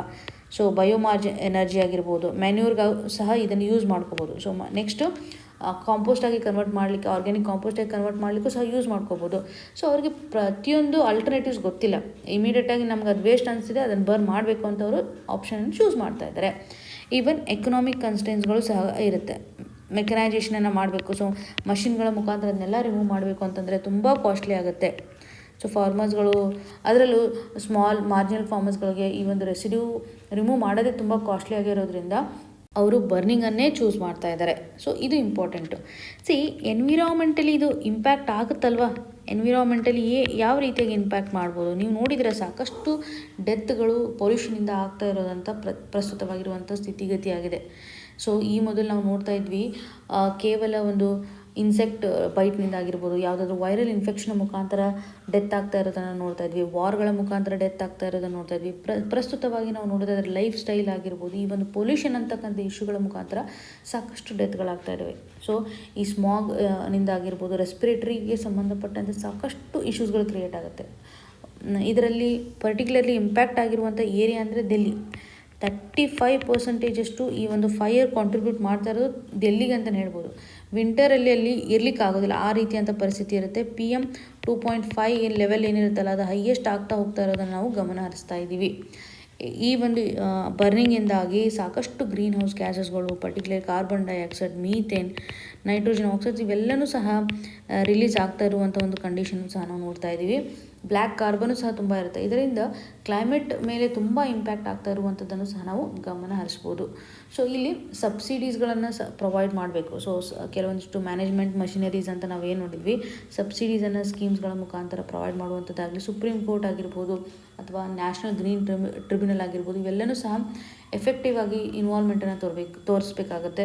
ಸೊ ಏರ್ ಕ್ವಾಲಿಟಿಯನ್ನು ಮೇಂಟೈನ್ ಮಾಡೋದು ತುಂಬ ಇಂಪಾರ್ಟೆಂಟ್. ಇದರಿಂದ ಆಗ್ತಾ ಇರುವಂಥ ಪಾನಿಯನ್ನು ನಾವು ತಡೆಗಟ್ಟಬೇಕು ಅಂತ ಗಮನ ಹರಿಸ್ಬೋದು. ಸೊ ಪರ್ಟಿಕ್ಯುಲರ್ಲಿ ಇಲ್ಲಿ ಲೋಕಲೈಸ್ಡ್ ಕಮ್ಯುನಿಟಿಗೆ ಬೇಕಾಗುವಂಥ ಒಂದು ಸಪೋರ್ಟ್ ಮ್ಯಾಟ್ರ್ ಆಗುತ್ತೆ ಅಲ್ವಾ. ಅಂದರೆ ಅವ್ರಿಗೆ ಏನು ರಿಕ್ವೈರ್ಮೆಂಟ್ಸ್ ಇದೆ ಅದನ್ನು ಫುಲ್ಫಿಲ್ ಮಾಡಬೇಕು, ಅವರಲ್ಲಿ ಅವೇರ್ನೆಸ್ಸನ್ನು ತರಬೇಕು, ಕ್ರಾಪ್ ಡೈವರ್ಸಿಫಿಕೇಷನ್ ಅಂತ ಇಶ್ಯೂಸ್ಗಳನ್ನು ಸಹ ಅಡ್ರೆಸ್ ಮಾಡಬೇಕು. ಸೊ ಕಮ್ಯುನಿಟಿ ಒಂದು ಪಾರ್ಟಿಸಿಪೇಷನಿಂದ ನಾವು ಸಾಕಷ್ಟು ಚೇಂಜಸನ್ನು ಮಾಡ್ಬೋದು. ಈ ಒಂದು ರೆಸಿಡ್ಯೂವನ್ನು ನಾವು ಪ್ರಾಪರಾಗಿ ಯುಟಿಲೈಸೇಷನ್ ಮಾಡುವಂಥ ಮಾರ್ಗವನ್ನು ಅವ್ರಿಗೆ ಹೇಳ್ಕೊಡ್ಬೋದಲ್ವಾ. ಸೊ ಇದರಿಂದ ಅವರು ಪ್ಯಾರಲಲ್ ಇನ್ಕಮನ್ನು ಸಹ ಅರ್ನ್ ಮಾಡ್ತಾರೆ. ಸೊ ಸುಟ್ಟು ಹಾಕೋ ಬದಲು ಅದರಿಂದ ನಮ್ಗೆ ದುಡ್ಡು ಬರುತ್ತೆ ಅನ್ನುವಂಥ ಒಂದು ಸ್ಥಿತಿಗತಿಗಳಿದ್ದರೆ ಡೆಫಿನೆಟ್ಲಿ ಅವರು ಬರ್ನ್ ಮಾಡೋದಿಲ್ಲ. ಸೊ ಈ ಒಂದು ಆಧಾರದ ಮೇಲೆ ನಾವು ಪೊಲ್ಯೂಷನ್ಸನ್ನು ಕಂಟ್ರೋಲ್ ಮಾಡಬೇಕು ಅಂತ ಒಂದು ಸೊಲ್ಯೂಷನ್ ಬೇಸ್ಡ್ ಅಪ್ರೋಚನ್ನು ಇಶ್ಯೂಗೆ ಸಂಬಂಧಪಟ್ಟಂತೆ ಕನೆಕ್ಟ್ ಮಾಡ್ಬೋದು. ಇನ್ನು ಮುಂದಿನ ಆರ್ಟಿಕಲನ್ನು ಗಮನ ಹರಿಸುವಂಥದ್ದಾದರೆ, ಇನ್ನು Brazil COP30 and the moment of truth. So ನೀವು ಇಲ್ಲಿ ಗಮನ ಹರಿಸ್ಬೋದು, ಬ್ರೆಜಿಲ್ನ ಪ್ರೆಸಿಡೆಂಟ್ ಆಗಿರ್ತಕ್ಕಂಥ Luiz Inacio Lula da Silva. So ಇವರು ಕೆಲವೊಂದಿಷ್ಟು ಸ್ಟೇಟ್ಮೆಂಟ್ಸನ್ನು COP30ಗೆ ಸಂಬಂಧಪಟ್ಟಂತೆ, ಮೂಮೆಂಟ್ ಆಫ್ ಟ್ರುತ್ ಈ ರೀತಿಯಾಗಿ ಸ್ಟೇಟ್ಮೆಂಟ್ಸನ್ನು ಕೊಡ್ತಾ ಇದ್ದಾರೆ. ಈ ಒಂದು ಇಶ್ಯೂವನ್ನು ಪರ್ಟಿಕ್ಯುಲರ್ಲಿ ನಾವು ನೋಡಿದಾಗ GS ಪೇಪರ್ 2ನಲ್ಲಿ ಗ್ಲೋಬಲ್ ಲೆವೆಲಲ್ಲಿರುವಂಥ ಒಂದು ಗವರ್ನೆನ್ಸ್, ಕ್ಲೈಮೇಟ್ ಆ್ಯಕ್ಷನನ್ನು ಯಾವ ರೀತಿಯಾಗಿ ತೆಗೆದುಕೊಳ್ತಾ ಇದ್ದಾರೆ, GS ಪೇಪರ್ 3ನಲ್ಲಿನಲ್ಲೂ ಸಹ ಕ್ಲೈಮೇಟ್ ಆ್ಯಕ್ಷನ್ಗೆ ಸಂಬಂಧಪಟ್ಟಂತೆ, GS ಪೇಪರ್ 4ನಲ್ಲಿನಲ್ಲೂ ಸಹ ಕ್ಲೈಮೇಟ್ ಜಸ್ಟಿಸ್ಗೆ ಸಂಬಂಧಪಟ್ಟಂತೆ ಸಹ ಕನೆಕ್ಟ್ ಮಾಡ್ಕೊಳ್ಳಿಕ್ಕೆ ಸಾಧ್ಯತೆ ಇದೆ. ನೀವಿಲ್ಲಿ ನೋಡ್ಬೋದು, ಇವರು ಎಂಫೋಸಿಸ್ ಮಾಡ್ತಾ ಇರೋದೇನು, ಈ ಮೊದಲು ಆಗಿರುವಂಥ ಸಕ್ಸಸ್ಫುಲ್ ಕನ್ವೆನ್ಷನ್ಸ್ಗಳನ್ನು ಸಹ ಎಂಫೋಸಿಸ್ ಮಾಡ್ತಾ ಇದ್ದಾರೆ. ನಾವು COP30ಯನ್ನು ಯಾವ ರೀತಿಯಾಗಿ ಎಫೆಕ್ಟಿವ್ ಆಗಿ ಕನ್ಸಿಡರ್ ಮಾಡಬೇಕು ಅನ್ನೋಂಥದ್ರ ನಿಟ್ಟಿನಲ್ಲಿ ಹೇಳ್ತಾ ಇದ್ದಾರೆ. ಸೊ ನೀವು ಇಲ್ಲಿ ಗಮನ ಹರಿಸಬೇಕು, 30th COP ಅಂತ ನಾವೇನು ಕರಿತೀವಿ, ಸೊ ಯುನೈಟೆಡ್ ನೇಷನ್ಸ್ನ ಒಂದು ಕ್ಲೈಮೇಟ್ ಚೇಂಜ್ ಕಾನ್ಫರೆನ್ಸ್ ಅಂತಲೇ ಹೇಳ್ಬೋದು. ಓಕೆ, ಕ್ಲೈಮೇಟ್ ಚೇಂಜ್ ಕಾನ್ಫರೆನ್ಸ್ ನಡಿನಲ್ಲಿ ಪರ್ಟಿಕ್ಯುಲರ್ಲಿ ನಾವು ನೋಡುವಂಥದ್ದಾದರೆ COP30 ಎಲ್ಲಿ ಕಂಡು ಬರುತ್ತೆ ಅನ್ನೋದು ಇಂಪಾರ್ಟೆಂಟ್. ಪ್ರಿಲಿಮ್ಸಲ್ಲಿ ನಿಮ್ಗೆ ಡೆಫಿನೆಟ್ಲಿ ಕೇಳ್ತಾರೆ, ಬ್ರೆಜಿಲಲ್ಲಿ ಕಂಡು ಬರುತ್ತೆ. ಸೊ ಬೇಲಮಲ್ಲಿ ನಡೀತಕ್ಕಂಥ ಒಂದು ಸಮಿಟ್ನಲ್ಲಿನೂ ಸಹ ನಾವು ನೋಡ್ಬೋದು. ಸೊ ಈ ಒಂದು ಪ್ಲೇಸ್ ಆಗಿರ್ಬೋದು, ಬ್ರೆಜಿಲ್ ಆಗಿರ್ಬೋದು, ತುಂಬ ಇಂಪಾರ್ಟೆಂಟ್. ಯಾರು ಹೋಸ್ಟ್ ಮಾಡಿದ್ದಾರೆ ಅನ್ನೋದ್ರ ಬಗ್ಗೆ ನೀವು ಇಲ್ಲಿ ಅರ್ಥ ಮಾಡ್ಕೋಬೇಕು. Brazilian Amazon. ಸೊ ಇಲ್ಲಿ ಕಂಟೆಕ್ಸ್ನ ಆಧಾರದ ಮೇಲೆ ನೋಡೋದಾದರೆ ಪ್ರೆಸಿಡೆಂಟ್ ಲೂಲಾ ಅವರು ಏನು ಹೇಳ್ತಾ ಇದ್ದಾರೆ, COP30ಗೆ ಸಂಬಂಧಪಟ್ಟಂತೆ ನಾವು ಏನು ಕನ್ಸಿಡರ್ ಮಾಡಬೇಕು, ಕಾಪ್ ಆಫ್ ಟ್ರುತ್ ಅಂತಲೇ ಹೇಳ್ತಾರೆ. ಈ ಒಂದು COP30ಗೆ ಇವ್ರು ಕೊಟ್ಟಿರುವಂತಹ ಸ್ಟೇಟ್ಮೆಂಟ್ ಅಂದರೆ ಕಾಪ್ ಆಫ್ ಟ್ರುತ್. ಸೊ ಇದರಿಂದ ನಾವು ಅರ್ಥ ಮಾಡ್ಕೋಬೇಕಾಗುತ್ತೆ ವರ್ಲ್ಡ್ ಲೀಡರ್ಸ್ಗಳು ಇದು ಎಷ್ಟು ಇಂಪಾರ್ಟೆಂಟು, ಇಲ್ಲಿ ನಾವು ಆ್ಯಕ್ಷನ್ ಮೇಲೆ ಎಷ್ಟು ಫೋಕಸನ್ನು ಮಾಡಬೇಕು, ಕ್ಲೈಮೇಟ್ ಚೇಂಜ್ಗೆ ಸಂಬಂಧಪಟ್ಟಂತೆ ರಿಯಲ್ ಆ್ಯಕ್ಷನನ್ನು ಕನ್ಸಿಡರ್ ಮಾಡಬೇಕು. ಸೊ ಎಷ್ಟೋ COPಗಳಾಗಿದ್ದಾವೆ, ಇವಾಗ ಮೊದಲು ಕಾನ್ಫರೆನ್ಸ್ ಆಫ್ ಪಾರ್ಟೀಸ್ಗಳಾಗಿದ್ದಾವೆ, ಬಟ್ ಈ ಒಂದು ಡೆಸಿಷನ್ ಪ್ಲ್ಯಾಟ್ಫಾರ್ಮ್ನ ಮುಖಾಂತರ ಡೆಸಿಷನ್ ತೆಗೆದುಕೊಂಡಿದ್ವೇ ಹೊರತಾಗಿ ಇಂಪ್ಲಿಮೆಂಟ್ ಆಗಿಲ್ಲ.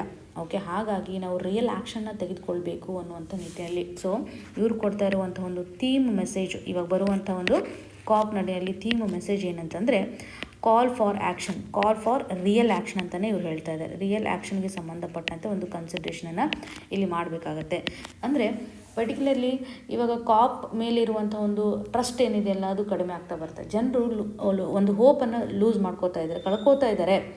ಇವಾಗ ಗ್ಲೋಬಲ್ ಗವರ್ನೆನ್ಸ್ ಮೇಲೆ ಅವರಿಗೆ ಟ್ರಸ್ಟ್ ಹೋಗ್ತಾ ಇದೆ, COP ಮೇಲೆ ಹೋಗ್ತಾ ಇದೆ, ಮಲ್ಟಿಲ್ಯಾಟ್ರಲಿಸಮ್ ಮೇಲೆ ಹೋಗ್ತಾ ಇದೆ, ಗ್ಲೋಬಲ್ ಲೀಡರ್ಸ್ ಮೇಲೂ ಸಹ ಟ್ರಸ್ಟ್ ಹೋಗ್ತಾ ಇದೆ. ಹಾಗಾಗಿ ಇವಾಗ ನಾವು ಸೈಂಟಿಫಿಕಲಿ ಕೊಲ್ಯಾಬ್ರೇಟಿವ್ ಅಪ್ರೋಚನ್ನು ತರಬೇಕು. ಹೇಗೆ ಪೊಲಿಟಿಕಲ್ ಆ್ಯಕ್ಷನ್ಸ್ಗಳಾಗಿರ್ಬೋದು, ಬೇರೆ ಬೇರೆ ರಾಷ್ಟ್ರಗಳು ಹೇಗೆ ಈ ಒಂದು ಇಶ್ಯೂಗೆ ಸಂಬಂಧಪಟ್ಟಂತೆ ಅಡ್ರೆಸ್ ಮಾಡ್ತಾರೆ. ಈ ಮೊದಲೇ ನಾವು ಮಾಡಿರುವಂತಹ ಕೆಲವೊಂದಿಷ್ಟು ಇಂಪಾರ್ಟೆಂಟ್ ಸೊಲ್ಯೂಷನ್ ಅಂತಂದರೆ ಪಾಸಿಟಿವ್ ಔಟ್ಕಮ್ ಸಕ್ಸಸ್ಸನ್ನು ತೆಗೆದುಕೊಂಡಿರುವಂಥದ್ದಂದರೆ ಇವಾಗ ಓಝೋನ್ ಲೇಯರ್ಗೆ ಸಂಬಂಧಪಟ್ಟಂತೆ ಪ್ರೊಟೆಕ್ಷನನ್ನು ಮಾಡಿದ್ದೀವಲ್ವ. ಸೊ ಇದಕ್ಕೆ ಸಂಬಂಧಿಸಿದಂತೆ ಇಶ್ಯೂನ ಅಡ್ರೆಸ್ ಮಾಡಿದ್ದೀವಿ.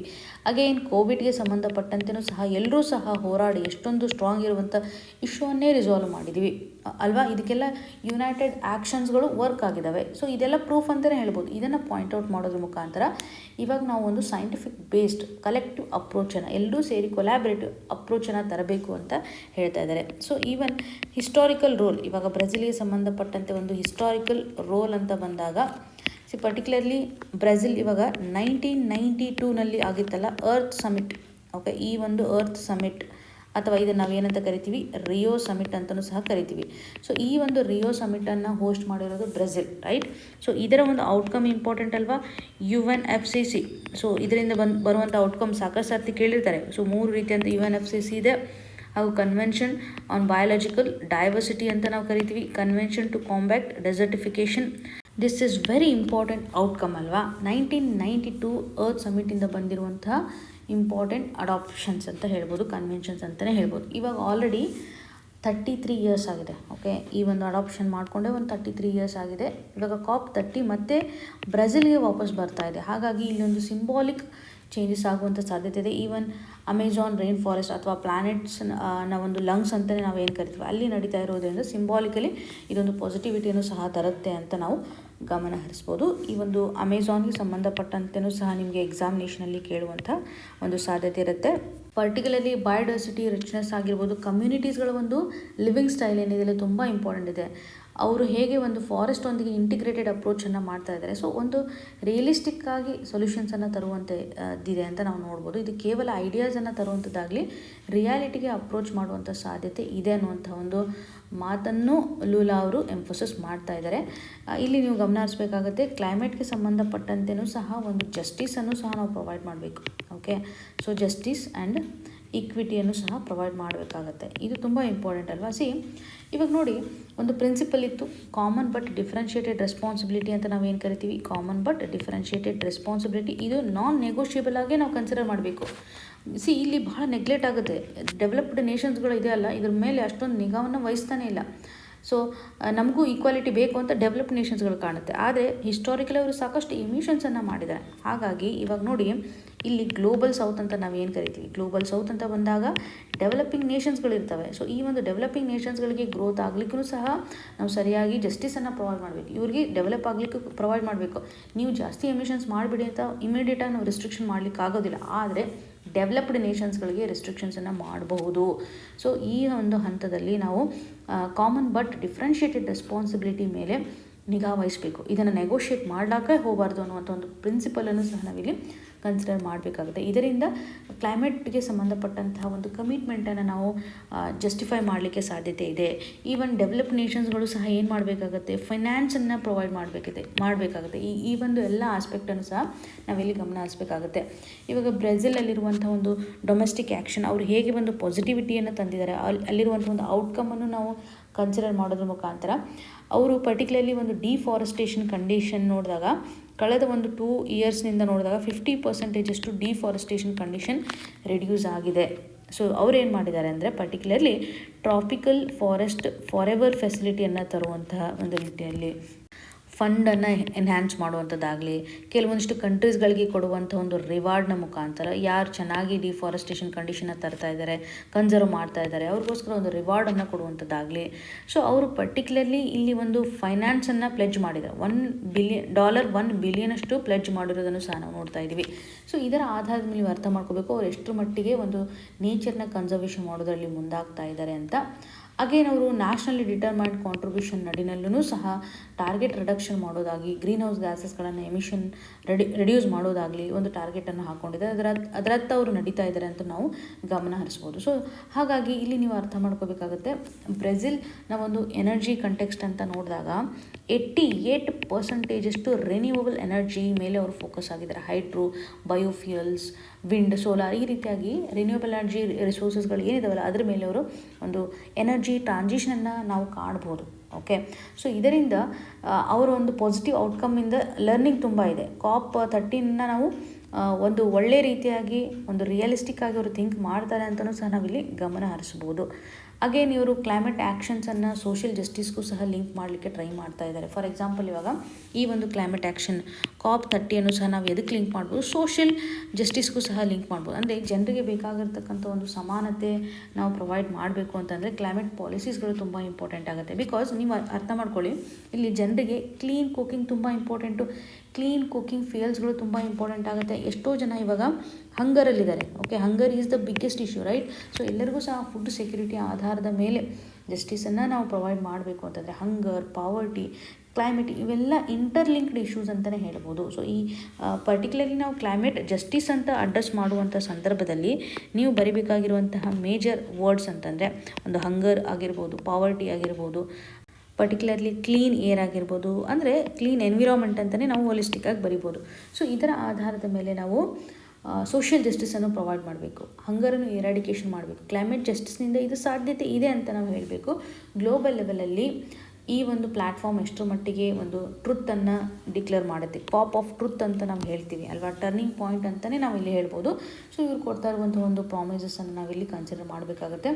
ಸೊ ಪರ್ಟಿಕ್ಯುಲರ್ಲಿ ಇವಾಗ global climate governance is very crucial ಅಂತಲೇ ಹೇಳ್ಬೋದು.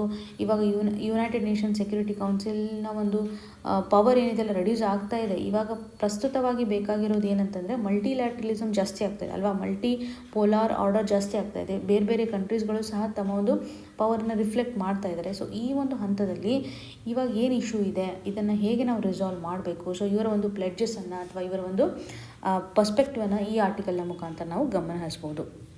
ಇನ್ನು ಮುಂದಿನ ಆರ್ಟಿಕಲನ್ನು ಗಮನ ಹರಿಸುವಂಥದ್ದಾದರೆ the malleable code of conduct ಅಂತ ಕಾಣ್ತಾ ಇದ್ದೀವಿ. GS ಪೇಪರ್ 2 ನಡಿನಲ್ಲಿ ಪಾಲಿಟಿ ಆ್ಯಂಡ್ ಗವರ್ನೆನ್ಸ್ ಸೆಕ್ಷನ್ ನಡಿಯಲ್ಲಿ ಕನೆಕ್ಟ್ ಮಾಡ್ಬೋದಲ್ವಾ. ಪರ್ಟಿಕ್ಯುಲರ್ಲಿ ಎಲೆಕ್ಟೋರಲ್ ಪ್ರೊಸೆಸ್ಗೆ ಸಂಬಂಧಪಟ್ಟಂತೆ ಈ ಒಂದು ಇಶ್ಯೂ ಕನೆಕ್ಟ್ ಆಗುತ್ತೆ. ಪ್ರಿಲಿಮ್ಸ್ ಹಾಗೂ ಮೇನ್ಸಲ್ಲಿ ತುಂಬ ಇಂಪಾರ್ಟೆಂಟ್ಲಿ ಬೇಕಾಗಿರುವಂಥ ಡೈಮೆನ್ಷನ್ಸ್ಗಳು ಇಲ್ಲಿದ್ದಾವೆ. ಪರ್ಟಿಕ್ಯುಲರ್ಲಿ ಇವಾಗ ಕೋಡ್ ಆಫ್ ಕಂಡಕ್ಟ್ ಅಂತ ಬಂದಾಗ ಆರ್ಟಿಕಲಲ್ಲಿ ಡಿಸ್ಕಸ್ ಮಾಡ್ತಾ ಇರೋದು ಕೋಡ್ ಆಫ್ ಕಂಡಕ್ಟ್ ಏನಿದೆ ಅಲ್ಲ, ಇದು ಒಂಥರ ವಾಲಂಟರಿ ನೇಚರ್ ಇದೆ. ಬಟ್ ಫ್ರೀಕ್ವೆಂಟಾಗಿ ನಾವು ಕನ್ಸಿಡರೇಷನನ್ನು ಮಾಡುವಂಥದ್ದಾದರೆ ಎಲೆಕ್ಟೋರಲ್ ಪ್ರೊಸೆಸ್ ನಡಿನಲ್ಲಿ ಎಷ್ಟೊಂದು ವಯಲೇಷನ್ಸ್ಗಳು ಆಗ್ತಾ ಇದೆ. ಎಲೆಕ್ಷನ್ ಕಮಿಷನ್ಗೂ ಸಹ ಒಂದು ಲಿಮಿಟೆಡ್ ಪವರ್ ಇದೆ. ಎಲೆಕ್ಷನ್ ಕಮಿಷನ್ ಇವಾಗ ಈ ಒಂದು ಕೋಡ್ ಆಫ್ ಕಂಡಕ್ಟ್ಗೆ ಸಂಬಂಧಪಟ್ಟಂತೆಯೂ ಸಹ ಪ್ರಾಪರಾಗಿ ಇಂಪೋಸ್ ಮಾಡಲಿಕ್ಕೆ ಆಗ್ತಾ ಇಲ್ಲ. ಇದರ ಒಂದು ನ್ಯೂಟ್ರಾಲಿಟಿಯನ್ನು ಸಹ ಕ್ವಶನ್ ಮಾಡ್ತಾ ಇರುವಂಥ ಸ್ಥಿತಿಗತಿಗಳಿದ್ದಾವೆ ಅಂತ ಆರ್ಟಿಕಲಲ್ಲಿ ಎಂಫೋಸಿಸ್ ಮಾಡ್ತಾ ಇದ್ದಾರೆ. ಸೊ ಒಂದು ಕಂಟೆಕ್ಸ್ಟ್ ಏನಂತಂದರೆ, ಬಿಹಾರದಲ್ಲಿ ಎಲೆಕ್ಷನ್ಗಿನ ಮುಂಚೆ ಒಂದು ಮುಖ್ಯಮಂತ್ರಿ ಮಹಿಳಾ ರೋಜ್ಗಾರ್ ಯೋಜನೆಯನ್ನು ಅನೌನ್ಸ್ ಮಾಡಿರುವಂತಹ ನಿಟ್ಟಿನಲ್ಲಿ, ಸೊ ಯಾವುದೇ ಒಂದು ಪೊಲಿಟಿಕಲ್ ಪಾರ್ಟಿ ಇವಾಗ ಪವರ್ ಇಲ್ಲಿರ್ತಾರಲ್ಲ, ಅವರು ಎಲೆಕ್ಷನ್ ಮುಂಬರುತ್ತಿರ್ತೈತಲ್ಲ, ಆ ಒಂದು ಸಂದರ್ಭದಲ್ಲಿ ಹೊಸ ಸ್ಕೀಮ್ಸನ್ನು ಅನೌನ್ಸ್ ಮಾಡಬಾರ್ದು ಅಂತ clearly model code of conduct ನಡಿನಲ್ಲಿ ಮೆನ್ಷನ್ ಮಾಡಿರ್ತಾರೆ. ಸೊ MCC ತುಂಬ ಇಂಪಾರ್ಟೆಂಟು. ಸೊ ಈ ಒಂದು ಮಾಡೆಲ್ ಕೋಡ್ ಆಫ್ ಕಂಡಕ್ಟ್ಗೆ ಸಂಬಂಧಪಟ್ಟಂತೆ ನಾವು ನೋಡೋದಾದರೆ, ಇಲ್ಲಿ ಏನಾಗುತ್ತೆ ಅಂದರೆ, ಕೆಲವೊಂದಿಷ್ಟು ನಾರ್ಮ್ಸ್ಗಳನ್ನು ಅಥವಾ ರೂಲ್ಸ್ಗಳನ್ನು ಫಾಲೋ ಮಾಡಬೇಕು ಅಂತ ನಮ್ಮ ಎಲೆಕ್ಷನ್ ಕಮಿಷನ್ ಹೇಳುತ್ತೆ. ಸೊ ನೀವು ಯಾವುದೇ ರೀತಿಯಾಗಿ ಎಲೆಕ್ಷನ್ಗೆ ಸಂಬಂಧಪಟ್ಟಂತೆ ಇವಾಗ ಪೊಲಿಟಿಕಲ್ ಪಾರ್ಟೀಸ್ಗೆ ಕೆಲವೊಂದಿಷ್ಟು ಇನ್ಸ್ಟ್ರಕ್ಷನ್ಸನ್ನು ಕೊಡುತ್ತೆ, ಈವನ್ ಪಬ್ಲಿಕ್ಕಿಗೂ ಸಹ ಕೆಲವೊಂದಿಷ್ಟು ಇನ್ಸ್ಟ್ರಕ್ಷನ್ಸನ್ನು ಕೊಡುತ್ತೆ. ಸೊ ಇದರಿಂದ ಏನಾಗುತ್ತೆ ಅಂದರೆ, ಒಂದು ಲೆವೆಲ್ ಪ್ಲೇಯಿಂಗ್ ಫೀಲ್ಡನ್ನು ಕ್ರಿಯೇಟ್ ಮಾಡೋದಾಗುತ್ತೆ. ಎಲ್ಲ ಪೊಲಿಟಿಕಲ್ ಪಾರ್ಟೀಸ್ಗಳು ಸಹ ಈಕ್ವಲು, ಎಲ್ಲರಿಗೂ ಸಹ ಒಂದು ಲೆವೆಲ್ ಪ್ಲೇಯಿಂಗ್ ಫೀಲ್ಡನ್ನು ಇದು ಕ್ರಿಯೇಟ್ ಮಾಡುತ್ತೆ, ಆಲ್ ಪೊಲಿಟಿಕಲ್ ಪಾರ್ಟೀಸ್ಗೋಸ್ಕರ ಅಂತ. ಇವಾಗ ಗೌರ್ಮೆಂಟ್ನ ಒಂದು ಮಷಿನರಿ ಏನಿರ್ತಾರೆ, ಇವಾಗ ಆಲ್ರೆಡಿ ಎಲೆಕ್ಟೆಡ್ ಗೌರ್ಮೆಂಟ್ಸ್ಗಳು ಇರ್ತಾರಲ್ಲ, ಸೊ ಅವರು ಏನಾದರೂ ಮಿಸ್ಯೂಸ್ ಮಾಡಬಾರ್ದು ಅನ್ನುವಂಥ ನಿಟ್ಟಿನಲ್ಲೂ ಸಹ ಗೌರ್ಮೆಂಟ್ ಮಷಿನರೀಸ್ಗೂ ಸಹ ಎಲೆಕ್ಟೋರಲ್ ಅಡ್ವಾಂಟೇಜನ್ನು ತೆಗೆದುಕೊಳ್ಬಾರ್ದು, ವೋಟಿಂಗ್ ಬೇಸನ್ನು ಅಡ್ವಾಂಟೇಜ್ ಆಗಿ ತೆಗೆದುಕೊಳ್ಳೋದ್ರ ಮುಖಾಂತರ ಇನ್ಕ್ರೀಸ್ ಮಾಡಬಾರ್ದು ಅನ್ನುವಂಥ ನಿಟ್ಟಿನಲ್ಲಿ. ಸೊ ಅಲ್ಲಿನೂ ಸಹ ಪ್ರಿವೆನ್ಷನನ್ನು ಮಾಡುತ್ತೆ, ಮಿಸ್ಯೂಸ್ ಮಾಡ್ಕೋಬಾರ್ದು ಅನ್ನುವಂಥ ನಿಟ್ಟಿನಲ್ಲಿ. ಸೊ ಒಟ್ಟಾರೆಯಾಗಿ ಫೇರ್ನೆಸ್ಸನ್ನು ತರಬೇಕು, ಪಬ್ಲಿಕ್ಕಿಗೂ ಸಹ ಒಂದು ಟ್ರಸ್ಟ್ ಕ್ರಿಯೇಟ್ ಆಗಬೇಕು, ಪಬ್ಲಿಕ್ ಟ್ರಸ್ಟು ಸಹ ಇಂಪಾರ್ಟೆಂಟು ಅನ್ನುವಂಥ ನಿಟ್ಟಿನಲ್ಲಿ ಮಾಡೆಲ್ ಕೋಡ್ ಆಫ್ ಕಂಡಕ್ಟನ್ನು ರಿಲೀಸ್ ಮಾಡಲಾಗುತ್ತೆ. ಜನರಲಿ ಈ ಒಂದು ಮಾಡೆಲ್ ಕೋಡ್ ಕಂಡಕ್ಟ್ ನಡಿನಲ್ಲಿ ಏನೇನು ಫಾಲೋ ಮಾಡಬೇಕು ಅಂತಂದರೆ, ಯಾವುದೇ ರೀತಿಯಾಗಿ ಪರ್ಸ್ನಲ್ ಅಟ್ಯಾಕನ್ನು ಮಾಡುವಂಥದ್ದಾಗಲಿ ಮಾಡಬಾರ್ದು, ಬ್ರೈಬರಿಗೆ ಸಂಬಂಧಪಟ್ಟಂತೆ ಮಾಡಬಾರ್ದು, ಹೇಟ್ ಸ್ಪೀಚನ್ನು ಸಹ ಮಾಡಬಾರ್ದು. ಸೊ ಈ ರೀತಿಯಾಗಿ ಮಾಡೆಲ್ ಕೋಡ್ ಆಫ್ ಕಂಡಕ್ಟ್ನಲ್ಲಿ ಎಂಫೋಸಿಸ್ ಮಾಡ್ತಾ ಇದ್ದಾರೆ. ಪ್ರಸ್ತುತವಾಗಿರ್ತಕ್ಕಂತಹ ಪೊಲಿಟಿಕಲ್ ಪಾರ್ಟೀಸ್ಗೆ ಇಂಪಾರ್ಟೆಂಟ್ ಕ್ರೈಟೇರಿಯಾವನ್ನು ಅಥವಾ ಅವ್ರಿಗೂ ಕೆಲವೊಂದಿಷ್ಟು ರಿಸ್ಟ್ರಿಕ್ಷನ್ಸ್ಗಳನ್ನು ಹಾಕ್ತಾರೆ. ಫಾರ್ ಎಕ್ಸಾಂಪಲ್, ಅವರು ಇವಾಗ ನಾವು ನೋಡಿದ್ವಲ್ಲ ಆಲ್ರೆಡಿ, ನ್ಯೂ ಸ್ಕೀಮ್ಸ್ಗಳನ್ನು ಅನೌನ್ಸ್ ಮಾಡುವಂತಿಲ್ಲ, ನ್ಯೂ ಪ್ರಾಜೆಕ್ಟ್ಗಳನ್ನು ಸಹ ಅನೌನ್ಸ್ ಮಾಡುವಂತಿಲ್ಲ, ಯಾವುದೇ ರೀತಿಯಾದಂಥ ಫೈನಾನ್ಷಿಯಲ್ ಗ್ರ್ಯಾಂಟ್ಸ್ಗಳನ್ನು ಸಹ ಅವರು ಅನೌನ್ಸ್ ಮಾಡುವಂತಿಲ್ಲ. ಸೊ ಪರ್ಟಿಕ್ಯುಲರ್ಲಿ ಇಲ್ಲಿ ಅನೌನ್ಸ್ ಮಾಡಿದರೆ ಅದೇನಾಗುತ್ತೆ, ವೋಟರ್ಸ್ ಮೇಲೆ ಇನ್ಫ್ಲುಯೆನ್ಸನ್ನು ಇಂಪೋಸ್ ಮಾಡ್ದಂಗೆ ಆಗುತ್ತೆ ಅಂತ ನಾವು ನೋಡ್ಬೋದು. ಅಗೇನ್ ಇವರು ಏನು ಮಾಡಬಾರ್ದು ಅಂತಂದರೆ, ಇವಾಗ ಪಾಪ್ಯುಲಿಸ್ಟಿಕ್ ಪ್ರಾಮಿಸಸ್ಗಳನ್ನು ಮಾಡುವಂತಿಲ್ಲ. ಸೊ ಮತ ಹಾಕೋರ ಮೇಲೆ ಒಂದು ಇನ್ಫ್ಲುಯೆನ್ಸ್ ಕ್ರಿಯೇಟ್ ಮಾಡುತ್ತಿದೆ, ಹಾಗಾಗಿ ಮಾಡಬಾರ್ದು ಅಂತ ಹೇಳುತ್ತೆ. ಆದರೆ ಮಾಡೋದು ಬಿಡ್ತಾರಾ? ಮಾಡೋದು ಡೆಫಿನೆಟ್ಲಿ ಬಿಡೋದಿಲ್ಲ. ಅಂದರೆ ಮಾಡೆಲ್ ಕೋಡ್ ಆಫ್ ಕಂಡಕ್ಟ್ನ ಒಂದು ಡ್ಯೂರೇಷನ್ ಅಡಿಯಲ್ಲಿ ಮಾಡಬಾರ್ದು ಅನ್ನುವಂಥದ್ದಾಗಿ ಹೇಳ್ತಾ ಇದ್ದಾರೆ. ಸೊ ಏನಾದರೂ ಒಂದು ಪ್ರಾಜೆಕ್ಟ್ಗಳು ಕಂಟಿನ್ಯೂಷನ್ ಆಗಬೇಕು ಅಂತಂದರೆ, ಆವಾಗ ಮಾಡೆಲ್ ಕೋಡ್ ಆಫ್ ಕಂಡಕ್ಟ್ನ ಮುಂಚೆನೇ ಅವ್ರು ಏನು ಮಾಡಬೇಕಾಗತ್ತೆ, ಆ ಪ್ರಾಜೆಕ್ಟನ್ನು ಕಂಪ್ಲೀಟ್ ಮಾಡಬೇಕಾಗತ್ತೆ. ಸೊ ಅದಕ್ಕೆ ಸಂಬಂಧಪಟ್ಟಂತೆ ಡಿಸೈಡ್ ಮಾಡಬೇಕು ಅಂತ ನಾವು ಹೇಳ್ಬೋದು. ಟಾಕಿಂಗ್ ಅಬೌಟ್ ಎಲೆಕ್ಷನ್ ಕ್ಯಾಂಪೇನಲ್ಲೂ ಸಹ ಕೆಲವೊಂದಿಷ್ಟು ಮೀಟಿಂಗ್ಸ್ಗಳನ್ನು ರೆಗ್ಯುಲೇಟ್ ಮಾಡ್ತಾರೆ, ಮೀಡಿಯಾವನ್ನು ಯೂಸ್ ಮಾಡಬಾರ್ದು. ಸೊ ಇವೆಲ್ಲವನ್ನು ರೆಗ್ಯುಲೇಟ್ ಮಾಡೋದಾಗಿ ನಾವು ಗಮನ ಹರಿಸ್ತಾ ಇದ್ದೀವಿ. ಆದರೂ ಕೂಡ ವೈಲೇಷನ್ಸ್ಗಳಾಗುತ್ತಲ್ಲ. ಯಾಕಂತಂದರೆ, ಮಾಡೆಲ್ ಕೋಡ್ ಆಫ್ ಕಂಡಕ್ಟ್ ಅನ್ನೋದು ಯಾವುದೇ ರೀತಿಯಾಗಿ ಒಂದು ಲಾ ಅಲ್ಲ, ಇದನ್ನು ನಾವು ಲಾ ಆಗಿ ಕನ್ಸಿಡರ್ ಮಾಡ್ತಾ ಇಲ್ಲ. ಇದು ಕೇವಲ ವಾಲಂಟರಿ ಎಥಿಕಲ್ ಕೋಡ್ ಆಗಿ ಕನ್ಸಿಡರ್ ಮಾಡಲಾಗುತ್ತೆ. ಸೊ ವೈಲೇಷನ್ ಏನಾದರೂ ಆದರೆ, ಎಕ್ಸಿಸ್ಟಿಂಗ್ ಲಾ ಅಂತಂದಾಗ IPC ಅಥವಾ ರಿಪ್ರೆಸೆಂಟೇಷನ್ ಆಫ್ ಪೀಪಲ್ ಆ್ಯಕ್ಟ್ 1951 ಅಂತ ನಾವೇನು ಕರಿತೀವಿ. ಸೊ ಇದರ ಅಡಿನಲ್ಲಿ ಕೆಲವೊಂದಿಷ್ಟು ಎಕ್ಸಿಸ್ಟಿಂಗ್ ಲಾ ಅಂದರೆ ಸ್ವಲ್ಪ ಅವ್ರಿಗೆ ಒಂದು ವೈಲೇಷನ್ ಆದಾಗ ಅಡ್ರೆಸ್ ಮಾಡಲಿಕ್ಕೆ ಇರುವಂತಹ ಲಾಸ್ ಅಂತಲೇ ಹೇಳ್ಬೋದು. ಪರ್ಟಿಕ್ಯುಲರ್ಲಿ ಇದನ್ನು ನಾವು ಲಾ ಆಗಿ ಕನ್ಸಿಡರ್ ಮಾಡ್ದಲ್ಲ, ಹಾಗಾಗಿ ಸ್ಟ್ರಿಕ್ಟ್ ಇಂಪ್ಲಿಮೆಂಟ್ ಆಗ್ತಾ ಇಲ್ಲ ಅನ್ನೋದನ್ನು ಸಹ ನಾವಿಲ್ಲಿ ಗಮನ ಹರಿಸ್ತಾ ಇದ್ದೀವಿ. ಸಾಕಷ್ಟು ಎಕ್ಸಾಂಪಲ್ಸ್ಗಳನ್ನು ನಾವು ಗಮನ ಹರಿಸ್ಬೋದು.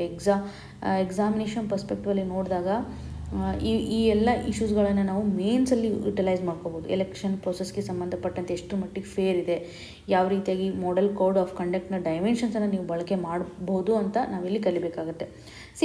ನೀವು ನೋಡಿ, ಇವಾಗ ವೆಲ್ಫೇರ್ ಪಾಲಿಟಿಕ್ಸ್ ಅಂತ ನಾವೇನು ಕರಿತೀವಿ, ಅಥವಾ ಇವಾಗ ಫ್ರೀ ಬೀಸ್ ಅಂತ ಏನು ಕರಿತೀವಿ, ನಾವು ಲ್ಯಾಪ್ಟಾಪ್ಸನ್ನು ಕೊಡ್ತೀವಿ, ಅಥವಾ ಮಹಿಳೆಯರಿಗೆ ಸಂಬಂಧಪಟ್ಟಂತೆ ಒಂದು 10,000 ಗ್ರ್ಯಾಂಟ್ ಮಾಡ್ತೀವಿ, ಒಂದು ಸ್ಕೀಮನ್ನು ಅಲೋ ಮಾಡ್ತೀವಿ.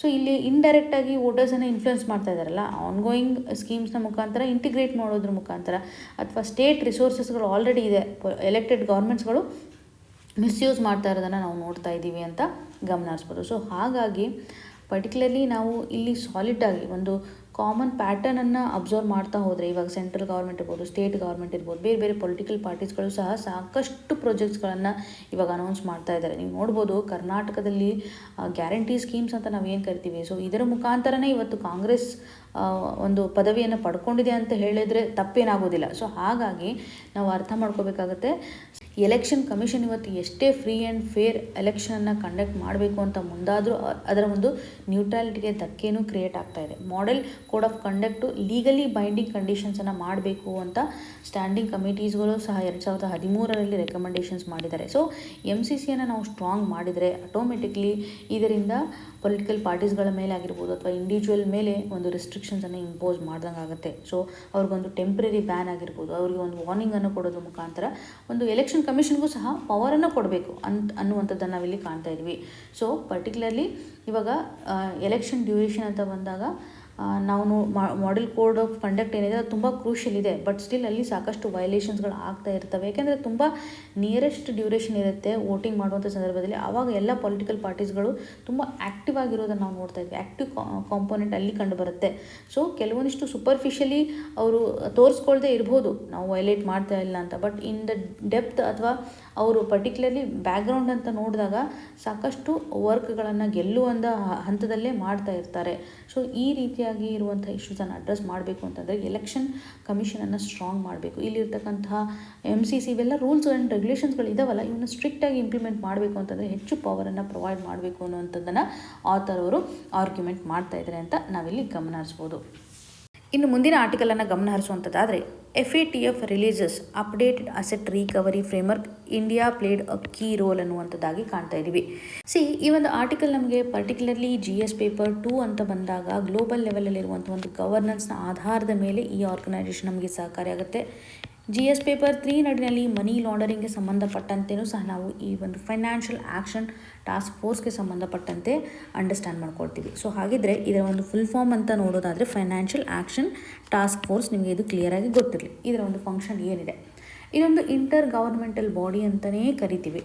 ಗ್ಲೋಬಲ್ ಲೆವೆಲಲ್ಲಿ ಈ ಇಂಟರ್ನಲ್ ಗವರ್ಮೆಂಟ್ ಬಾಡಿ, ಸೊ ಈ ಬಾಡಿ ಏನು ಮಾಡುತ್ತೆ ಅಂದರೆ ಗ್ಲೋಬಲ್ ಲೆವೆಲಲ್ಲಿ ಒಂದು ಸ್ಟ್ಯಾಂಡರ್ಡನ್ನು ಫಿಕ್ಸ್ ಮಾಡುತ್ತೆ. ಯಾವ ವಿಷಯಕ್ಕೆ ಸಂಬಂಧಪಟ್ಟಂತೆ ಅಂದರೆ ಮನಿ ಲಾಂಡರಿಂಗ್ ಸಂಬಂಧಪಟ್ಟಂತೆ ಆಗಿರ್ಬೋದು, ಟೆರರ್ ಫೈನಾನ್ಸಿಂಗ್ ಆ್ಯಕ್ಟಿವಿಟಿನ ತಡೆಗಟ್ಟಲಿಕ್ಕೆ ಅನ್ನುವಂಥದ್ದಾಗಲಿ, ಈ ಒಂದು ಫೈನಾನ್ಸಿಂಗ್ ಹೆಚ್ಚು ಆಗ್ತಾ ಇದ್ದಾರೆ, ಈ ಒಂದು ಫೈನಾನ್ಸಿಂಗ್ಗೆ ಸಂಬಂಧಪಟ್ಟಂತೆ ಏನು ಇಲ್ಲೀಗಲ್ ಆ್ಯಕ್ಟಿವಿಟೀಸ್ಗಳು ಆಗಬಾರ್ದು ಅನ್ನುವಂಥ ನಿಟ್ಟಿನಲ್ಲಿ ಕಾರ್ಯವನ್ನು ಮಾಡುತ್ತೆ. ಅಂದರೆ ಗ್ಲೋಬಲ್ ಸ್ಟ್ಯಾಂಡರ್ಡ್ಸನ್ನು ಫಿಕ್ಸ್ ಮಾಡುತ್ತೆ inter governmental body. It is very important. So ಇದರ ಒಂದು ಹೆಡ್ ಕ್ವಾರ್ಟರ್ಸ್ ಎಲ್ಲಿ ಕಂಡು ಬರುತ್ತೆ ಅಂದರೆ ಪ್ಯಾರಿಸ್. ಓಕೆ, ಪ್ಯಾರಿಸ್ ಫ್ರಾನ್ಸಲ್ಲಿ ನಾವು ಈ ಹೆಡ್ ಕ್ವಾರ್ಟರ್ನ ನೋಡ್ತೇವೆ. ಎಸ್ಟಾಬ್ಲಿಷ್ ಆಗಿರುವಂಥ ಒಂದು ಇಯರ್ 1989. G7 ನೇಷನ್ಸ್ಗಳು ಇದನ್ನು ಎಸ್ಟಾಬ್ಲಿಷ್ ಮಾಡಿದೆ ಅನ್ನುವಂಥದ್ದಾಗಿ ನಾವು ಈಗ ಗಮನ ಹರಿಸಬೇಕಾಗುತ್ತೆ. ಇವಾಗ ಏತಕ್ಕಪ್ಪ ನ್ಯೂಸಲ್ಲಿ ಇದೆ ಅಂತಂದರೆ ಪರ್ಟಿಕ್ಯುಲರ್ಲಿ ಇವಾಗ ಅಸೆಟ್ ರಿಕವರಿ ಗೈಡ್ಲೈನ್ಸ್ ಮತ್ತು ಬೆಸ್ಟ್ ಪ್ರಾಕ್ಟೀಸಸನ್ನು ಅನೌನ್ಸ್ ಮಾಡಿದ್ದಾರೆ. ಸೊ FATF ರಿಲೀಸ್ ಮಾಡಿರೋ ಪ್ರಕಾರ ಅಸೆಟ್ಟನ್ನು ರಿಕವರ್ ಹೇಗೆ ಮಾಡಬೇಕು ಇದಕ್ಕೆ ಸಂಬಂಧಿಸಿದಂಥ ಒಂದು ಗೈಡೆನ್ಸ್ ಹಾಗೂ ಬೆಸ್ಟ್ ಪ್ರಾಕ್ಟೀಸಸನ್ನು ಸಹ ಇವರು ಹೇಳ್ತಾ ಇದ್ದಾರೆ. ಸೊ ಈ ರೀತಿಯಾಗಿ ನಾವು ನೋಡಿದಾಗ ಕಾಂಪ್ರಿಹೆನ್ಸಿವ್ ಫ್ರೇಮ್ವರ್ಕನ್ನು ಪ್ರೊವೈಡ್ ಮಾಡಬೇಕು ಅಂತ ಮುಂದಾಗ್ತಾ ಇದ್ದಾರೆ. ಓಕೆ, ಸೊ ರಿಕವರಿ ಮೇಲೆ ಒಂದು ಫ್ರೇಮ್ವರ್ಕನ್ನು ತರ್ತಿದ್ದಾರೆ. ಹಾಗಾಗಿ ನ್ಯೂಸಲ್ಲಿ ನಾವು ನೋಡ್ತಾ ಇದ್ದೀವಿ. ಕಳೆದ 3 ಡೆಕೆಡ್ ಅಥವಾ 30 ವರ್ಷಗಳ ಕಾಲ ನಾವು ನೋಡಿದರೆ ಇದರ ಒಂದು ಸ್ಟ್ಯಾಂಡರ್ಡ್ಸ್ ಅಂತ ಬಂದಾಗ ಇಂಟರ್ನ್ಯಾಷನಲ್ ಇದರ ಒಂದು ಇಂಪಾರ್ಟೆನ್ಸ್ ಸಿಗ್ನಿಫಿಕೆಂಟ್ ಆಗಿದೆ. ತುಂಬ ರಿಫಾರ್ಮ್ಸ್ಗಳನ್ನು ತೊಗೊಂಬರ್ತಾನೆ ಇದ್ದಾರೆ. ಹಾಗಾಗಿ ಇವಾಗ ರಿಕವರಿ ಆಸ್ಪೆಕ್ಟ್ನ ಆಧಾರದ ಮೇಲೆ ಇದಕ್ಕೆ ಸಂಬಂಧಿಸಿದಂತೆ ಭಾರತದ ಒಂದು ರೋಲು ಯಾವ ರೀತಿಯಾಗಿದೆ, ಎನ್ಫೋರ್ಸ್ಮೆಂಟ್ ಡೈರೆಕ್ಟರೇಟ್ ED ಅವರು ಹೇಳೋ ಪ್ರಕಾರ ಭಾರತ ಒಂದು ಇಂಪಾರ್ಟೆಂಟ್ ರೋಲನ್ನು ಪ್ಲೇ ಮಾಡ್ತಾ ಇದೆ. ಸೊ ಅಂದರೆ ಭಾರತನೂ ಸಹ ಕಾಂಟ್ರಿಬ್ಯೂಷನ್ ಮಾಡ್ತಾ ಇದೆ. ಇವಾಗ ಗ್ಲೋಬಲ್ ಲೆವೆಲಲ್ಲಿ ಸ್ಟ್ಯಾಂಡರ್ಡ್ಸ್ಗಳನ್ನು ರಿವೈಸ್ ಮಾಡ್ತಾ ಇದ್ದಾರೆ FATF ನಡಿನಲ್ಲಿ ಭಾರತನೂ ಸಹ ಕಾಂಟ್ರಿಬ್ಯೂಷನನ್ನು ಮಾಡ್ತಾ ಇದೆ ಅಂತ ಹೇಳ್ಬೋದು. ಸೊ ಪರ್ಟಿಕ್ಯುಲರ್ಲಿ ಇವಾಗ ಬೆಸ್ಟ್ ಪ್ರಾಕ್ಟೀಸಸ್ ಅಂತಂದರೆ ಇವಾಗ ಅಸೆಟ್ ರಿಕವರಿಗೆ ಸಂಬಂಧಪಟ್ಟಂತೆ ಆಗಿರ್ಬೋದು, ಇಂಟರ್ ಏಜೆನ್ಸಿ ಕೋಆರ್ಡಿನೇಷನ್ಸ್ಗಳು, ಬೇರೆ ಬೇರೆ ಏಜೆನ್ಸೀಸ್ಗಳು ಹೇಗೆ ಕೋಆರ್ಡಿನೇಷನನ್ನು ಮಾಡೋದ್ರ ಮುಖಾಂತರ ಪರ್ಟಿಕ್ಯುಲರ್ಲಿ ಕೋಆರ್ಡಿನೇಷನ್ ಆಧಾರದ ಮೇಲೆ ಆಗಿರ್ಬೋದು, ರಿಕವರಿಗೆ ಸಂಬಂಧಪಟ್ಟಂತೆ ಇಂಡಿಯಾ ಒಂದು ಬೆಸ್ಟ್ ಎಕ್ಸಾಂಪಲ್ ಅಂತಲೇ ತೆಗೆದುಕೊಳ್ಬೋದು. ಹಾಗಾಗಿ ಭಾರತನೂ ಸಹ ಕಾಂಟ್ರಿಬ್ಯೂಟನ್ನು ಮಾಡ್ತಾ ಇದೆ ಅಂತ ಹೇಳ್ಬೋದು. ಗ್ಲೋಬಲ್ ಲೆವೆಲಲ್ಲಿ ಭಾರತ ಒಂದು ಇನ್ಫ್ಲುಯೆನ್ಸನ್ನು ಸಹ ಕ್ರಿಯೇಟ್ ಮಾಡ್ತಾ ಇದೆ. ಪರ್ಟಿಕ್ಯುಲರ್ಲಿ ಇವಾಗ ಫಿನಾನ್ಷಿಯಲ್ ಕ್ರೈಮ್ಗೆ ಸಂಬಂಧಪಟ್ಟಂತೆ ಭಾರತದ ಒಂದು ರಿಕಗ್ನೇಷನನ್ನು ಸಹ ನಾವಿಲ್ಲಿ ಗಮನ ಹರಿಸ್ತಾ ಇದ್ದೀವಿ. ಸೊ ಒಂದು ಪಾಸಿಟಿವಿಟಿಯನ್ನು ಎಂಫಸಿಸ್ ಮಾಡ್ತಾ ಇದ್ದಾರೆ. ಇಲ್ಲಿ ಇವರು ಅಪ್ರೋಚ್ ಮಾಡ್ತಾ ಇರುವಂಥ ಒಂದು ಬ್ರಾಡರ್ ಆಸ್ಪೆಕ್ಟ್ ಅಥವಾ ಕೀ ಆಸ್ಪೆಕ್ಟ್ ಅಂತ ನಾವು ಏನು ಗಮನ ಹರಿಸ್ತಾ ಇದ್ದೀವಿ ಫ್ರೇಮ್ವರ್ಕ್ಗೆ ಸಂಬಂಧಪಟ್ಟಂತೆ, ಅಸೆಟ್ ರಿಕವರಿಗೆ ಸಂಬಂಧಪಟ್ಟಂತೆ ನಾವು ನೋಡಿದಾಗ ಮೊದಲು ಅಸೆಟ್ಟನ್ನು ಐಡೆಂಟಿಫೈ ಮಾಡ್ತಾರೆ. ಯಾವ ಅಸೆಟ್ ಇವತ್ತು ಕ್ರಿಮಿನಲ್ ಪ್ರಾಪರ್ಟಿ ಆಗಿದೆ ಐಡೆಂಟಿಫೈ ಮಾಡ್ತಾರೆ. ಫಸ್ಟ್ ಎಂಟೈರ್ ಪ್ರೊಸೆಸನ್ನು ಸ್ಟಾರ್ಟ್ ಮಾಡೋಕ್ಕಿಂತ ಮುಂಚೆ ರಿಕವರಿ ಮಾಡುವಂಥ ಸಂದರ್ಭದಲ್ಲಿ ಫಸ್ಟ್ ಐಡೆಂಟಿಫೈ ಮಾಡ್ತಾರೆ ಕ್ರಿಮಿನಲ್ ಪ್ರಾಪರ್ಟಿ ಯಾವ ರೀತಿಯಾಗಿದೆ, ಅದನ್ನು ಹೇಗೆ ನಾವು ರಿಟರ್ನ್ ತೆಗೆದುಕೊಳ್ಬೇಕು ಅನ್ನುವಂಥದ್ದಾಗಿ. ಸೊ ಪರ್ಟಿಕ್ಯುಲರ್ಲಿ ಇವಾಗ ನಾವು ನೋಡೋಂಥದ್ದಾದರೆ ಕೆಲವೊಂದಿಷ್ಟು ಅಥಾರಿಟೀಸ್ಗಳು ಹೇಗೆ ಕ್ರಿಮಿನಲ್ ಅಸೆಟ್ಸ್ಗಳನ್ನು ರಿಕವರ್ ಮಾಡ್ತಾರೆ, ಯಾವುದೇ ರೀತಿಯ ಕನ್ವಿಕ್ಷನ್ಸನ್ನು ಮಾಡದೆ ವಿತೌಟ್ ಕನ್ವಿಕ್ಷನ್ ಪ್ರೊಸೆಸನ್ನು ಫಾಲೋ ಮಾಡದೆ ಹೇಗೆ ನಾವು ಪ್ರಾಕ್ಟಿಕಲಿ ರಿಕವರ್ ಮಾಡ್ಬೋದು ಅನ್ನುವಂಥ ಒಂದು ಐಡೆಂಟಿಫಿಕೇಷನ್ಸನ್ನು ಮಾಡ್ತಾರೆ. ಸೊ ಪರ್ಟಿಕ್ಯುಲರ್ಲಿ ನಾವು ಒಂದು ಕ್ರಿಮಿನಲ್ ಪ್ರಾಪರ್ಟಿ ಅಂತ ಐಡೆಂಟಿಫೈ ಮಾಡ್ತೀವಿ, ಇಮಿಡಿಯೇಟಾಗಿ ಅವ್ರ ಮೇಲೆ ಯಾವುದೇ ಅಬ್ಲಿಗೇಷನ್ಸ್ ಇಲ್ಲದೆ ಅದನ್ನು ರಿಕವರಿ ಮಾಡುವಂಥ ಒಂದು ಕಂಟೆಕ್ಸ್ಟನ್ನು ಸಹ ನಾವು ನೋಡ್ತಾ ಇದ್ದೀವಿ. ಸೊ ಅಂದರೆ ನಾನ್ ಕನ್ವಿಕ್ಷನ್ ಅಂತ ಕನ್ಸಿಡರ್ ಮಾಡ್ತಾರೆ. ನಾನ್ ಕನ್ವಿಕ್ಷನ್ ಬೇಸ್ಡ್ ಆಧಾರದ ಮೇಲೆ ರಿಕವರಿನ ಮಾಡಲಿಕ್ಕೆ ಮುಂದಾಗುವಂಥದ್ದನ್ನು ನಾವು ಗಮನ ಹರಿಸ್ಬೋದು. ಸೊ ಇಲ್ಲಿ ನೀವು ಅರ್ಥ ಮಾಡ್ಕೋಬೇಕಾಗಿರುತ್ತೆ. ಸೊ ಇವರು ಪ್ರಿವೆನ್ಷನ್ಟಿವ್ ಮೇಜರ್ಸನ್ನು ತೆಗೆದುಕೊಳ್ತಾ ಇದ್ದಾರೆ. ಕೆಲವೊಂದಿಷ್ಟು ಅಸೆಟ್ಸ್ಗಳನ್ನು ಸಹ ಫ್ರೀಸಿಂಗ್ ಮಾಡೋದ್ರ ಮುಖಾಂತರ ಇದರಿಂದ ನಾವೇನು ಮಾಡ್ಬೋದು, ಫ್ರೀಸ್ ಮಾಡಿದರೆ ಆಟೋಮೆಟಿಕ್ಲಿ ಅದರಿಂದ ಆಗ್ತಾ ಇರುವಂಥ ಒಂದು ಇಲ್ಲೀಗಲ್ ಆ್ಯಕ್ಟಿವಿಟೀಸ್ಗಳನ್ನು ಫ್ಯೂಚರ್ ಡೇಸ್ನಲ್ಲಿ ತಡೆಗಟ್ಟಲಿಕ್ಕೆ ಸಾಧ್ಯತೆ ಇದೆ ಅಂತ ಗಮನ ಹರಿಸ್ತಾ ಇದ್ದೀವಿ. ಸೊ ಇಲ್ಲಿ ಕೆಲವೊಂದಿಷ್ಟು ಲೂಪ್ ಹೋಲ್ಸ್ಗಳು ಇರ್ತಿದ್ವು, ಮನಿ ಲಾಂಡರಿಂಗ್ಗೆ ಸಂಬಂಧಪಟ್ಟಂತೆ, ಆಫೆಂಡರ್ಗೆ ಸಂಬಂಧಪಟ್ಟಂತೆ ಇವುಗಳ ಎಕ್ಸ್ಪ್ಲಾಯ್ಟನ್ನು ಮಾಡುವಂಥ ಸಾಧ್ಯತೆ ಜಾಸ್ತಿ ಇರುತ್ತೆ. ಸೊ ಈ ಒಂದು ಲೂಪ್ ಹೋಲ್ಸ್ಗಳನ್ನ ತಡೆಗಟ್ಟಬೇಕು. ಸೊ ಎಲ್ಲಿ ನಿಮ್ಗೆ ಡೌಟ್ ಬರುತ್ತೆ ಆ ಒಂದು ಅಸೆಟ್ಸನ್ನು ರಿಕವರ್ ಮಾಡಿಬಿಡೋದು, ಆಟೋಮೆಟಿಕ್ಲಿ ಇಲ್ಲಿ ಫೈನಾನ್ಷಿಯಲ್ ಅದರಿಂದ ಬರ್ಡನೇ ಕ್ರಿಯೇಟ್ ಆಗೋದಿಲ್ಲ. ಇದಕ್ಕೇನು ಇಂಪಾರ್ಟೆಂಟ್ ಅಂದರೆ ಇಂಟರ್ನ್ಯಾಷನಲ್ ಕೋಆಪ್ರೇಷನ್ ಇಂಪಾರ್ಟೆಂಟ್ ಆಗುತ್ತೆ.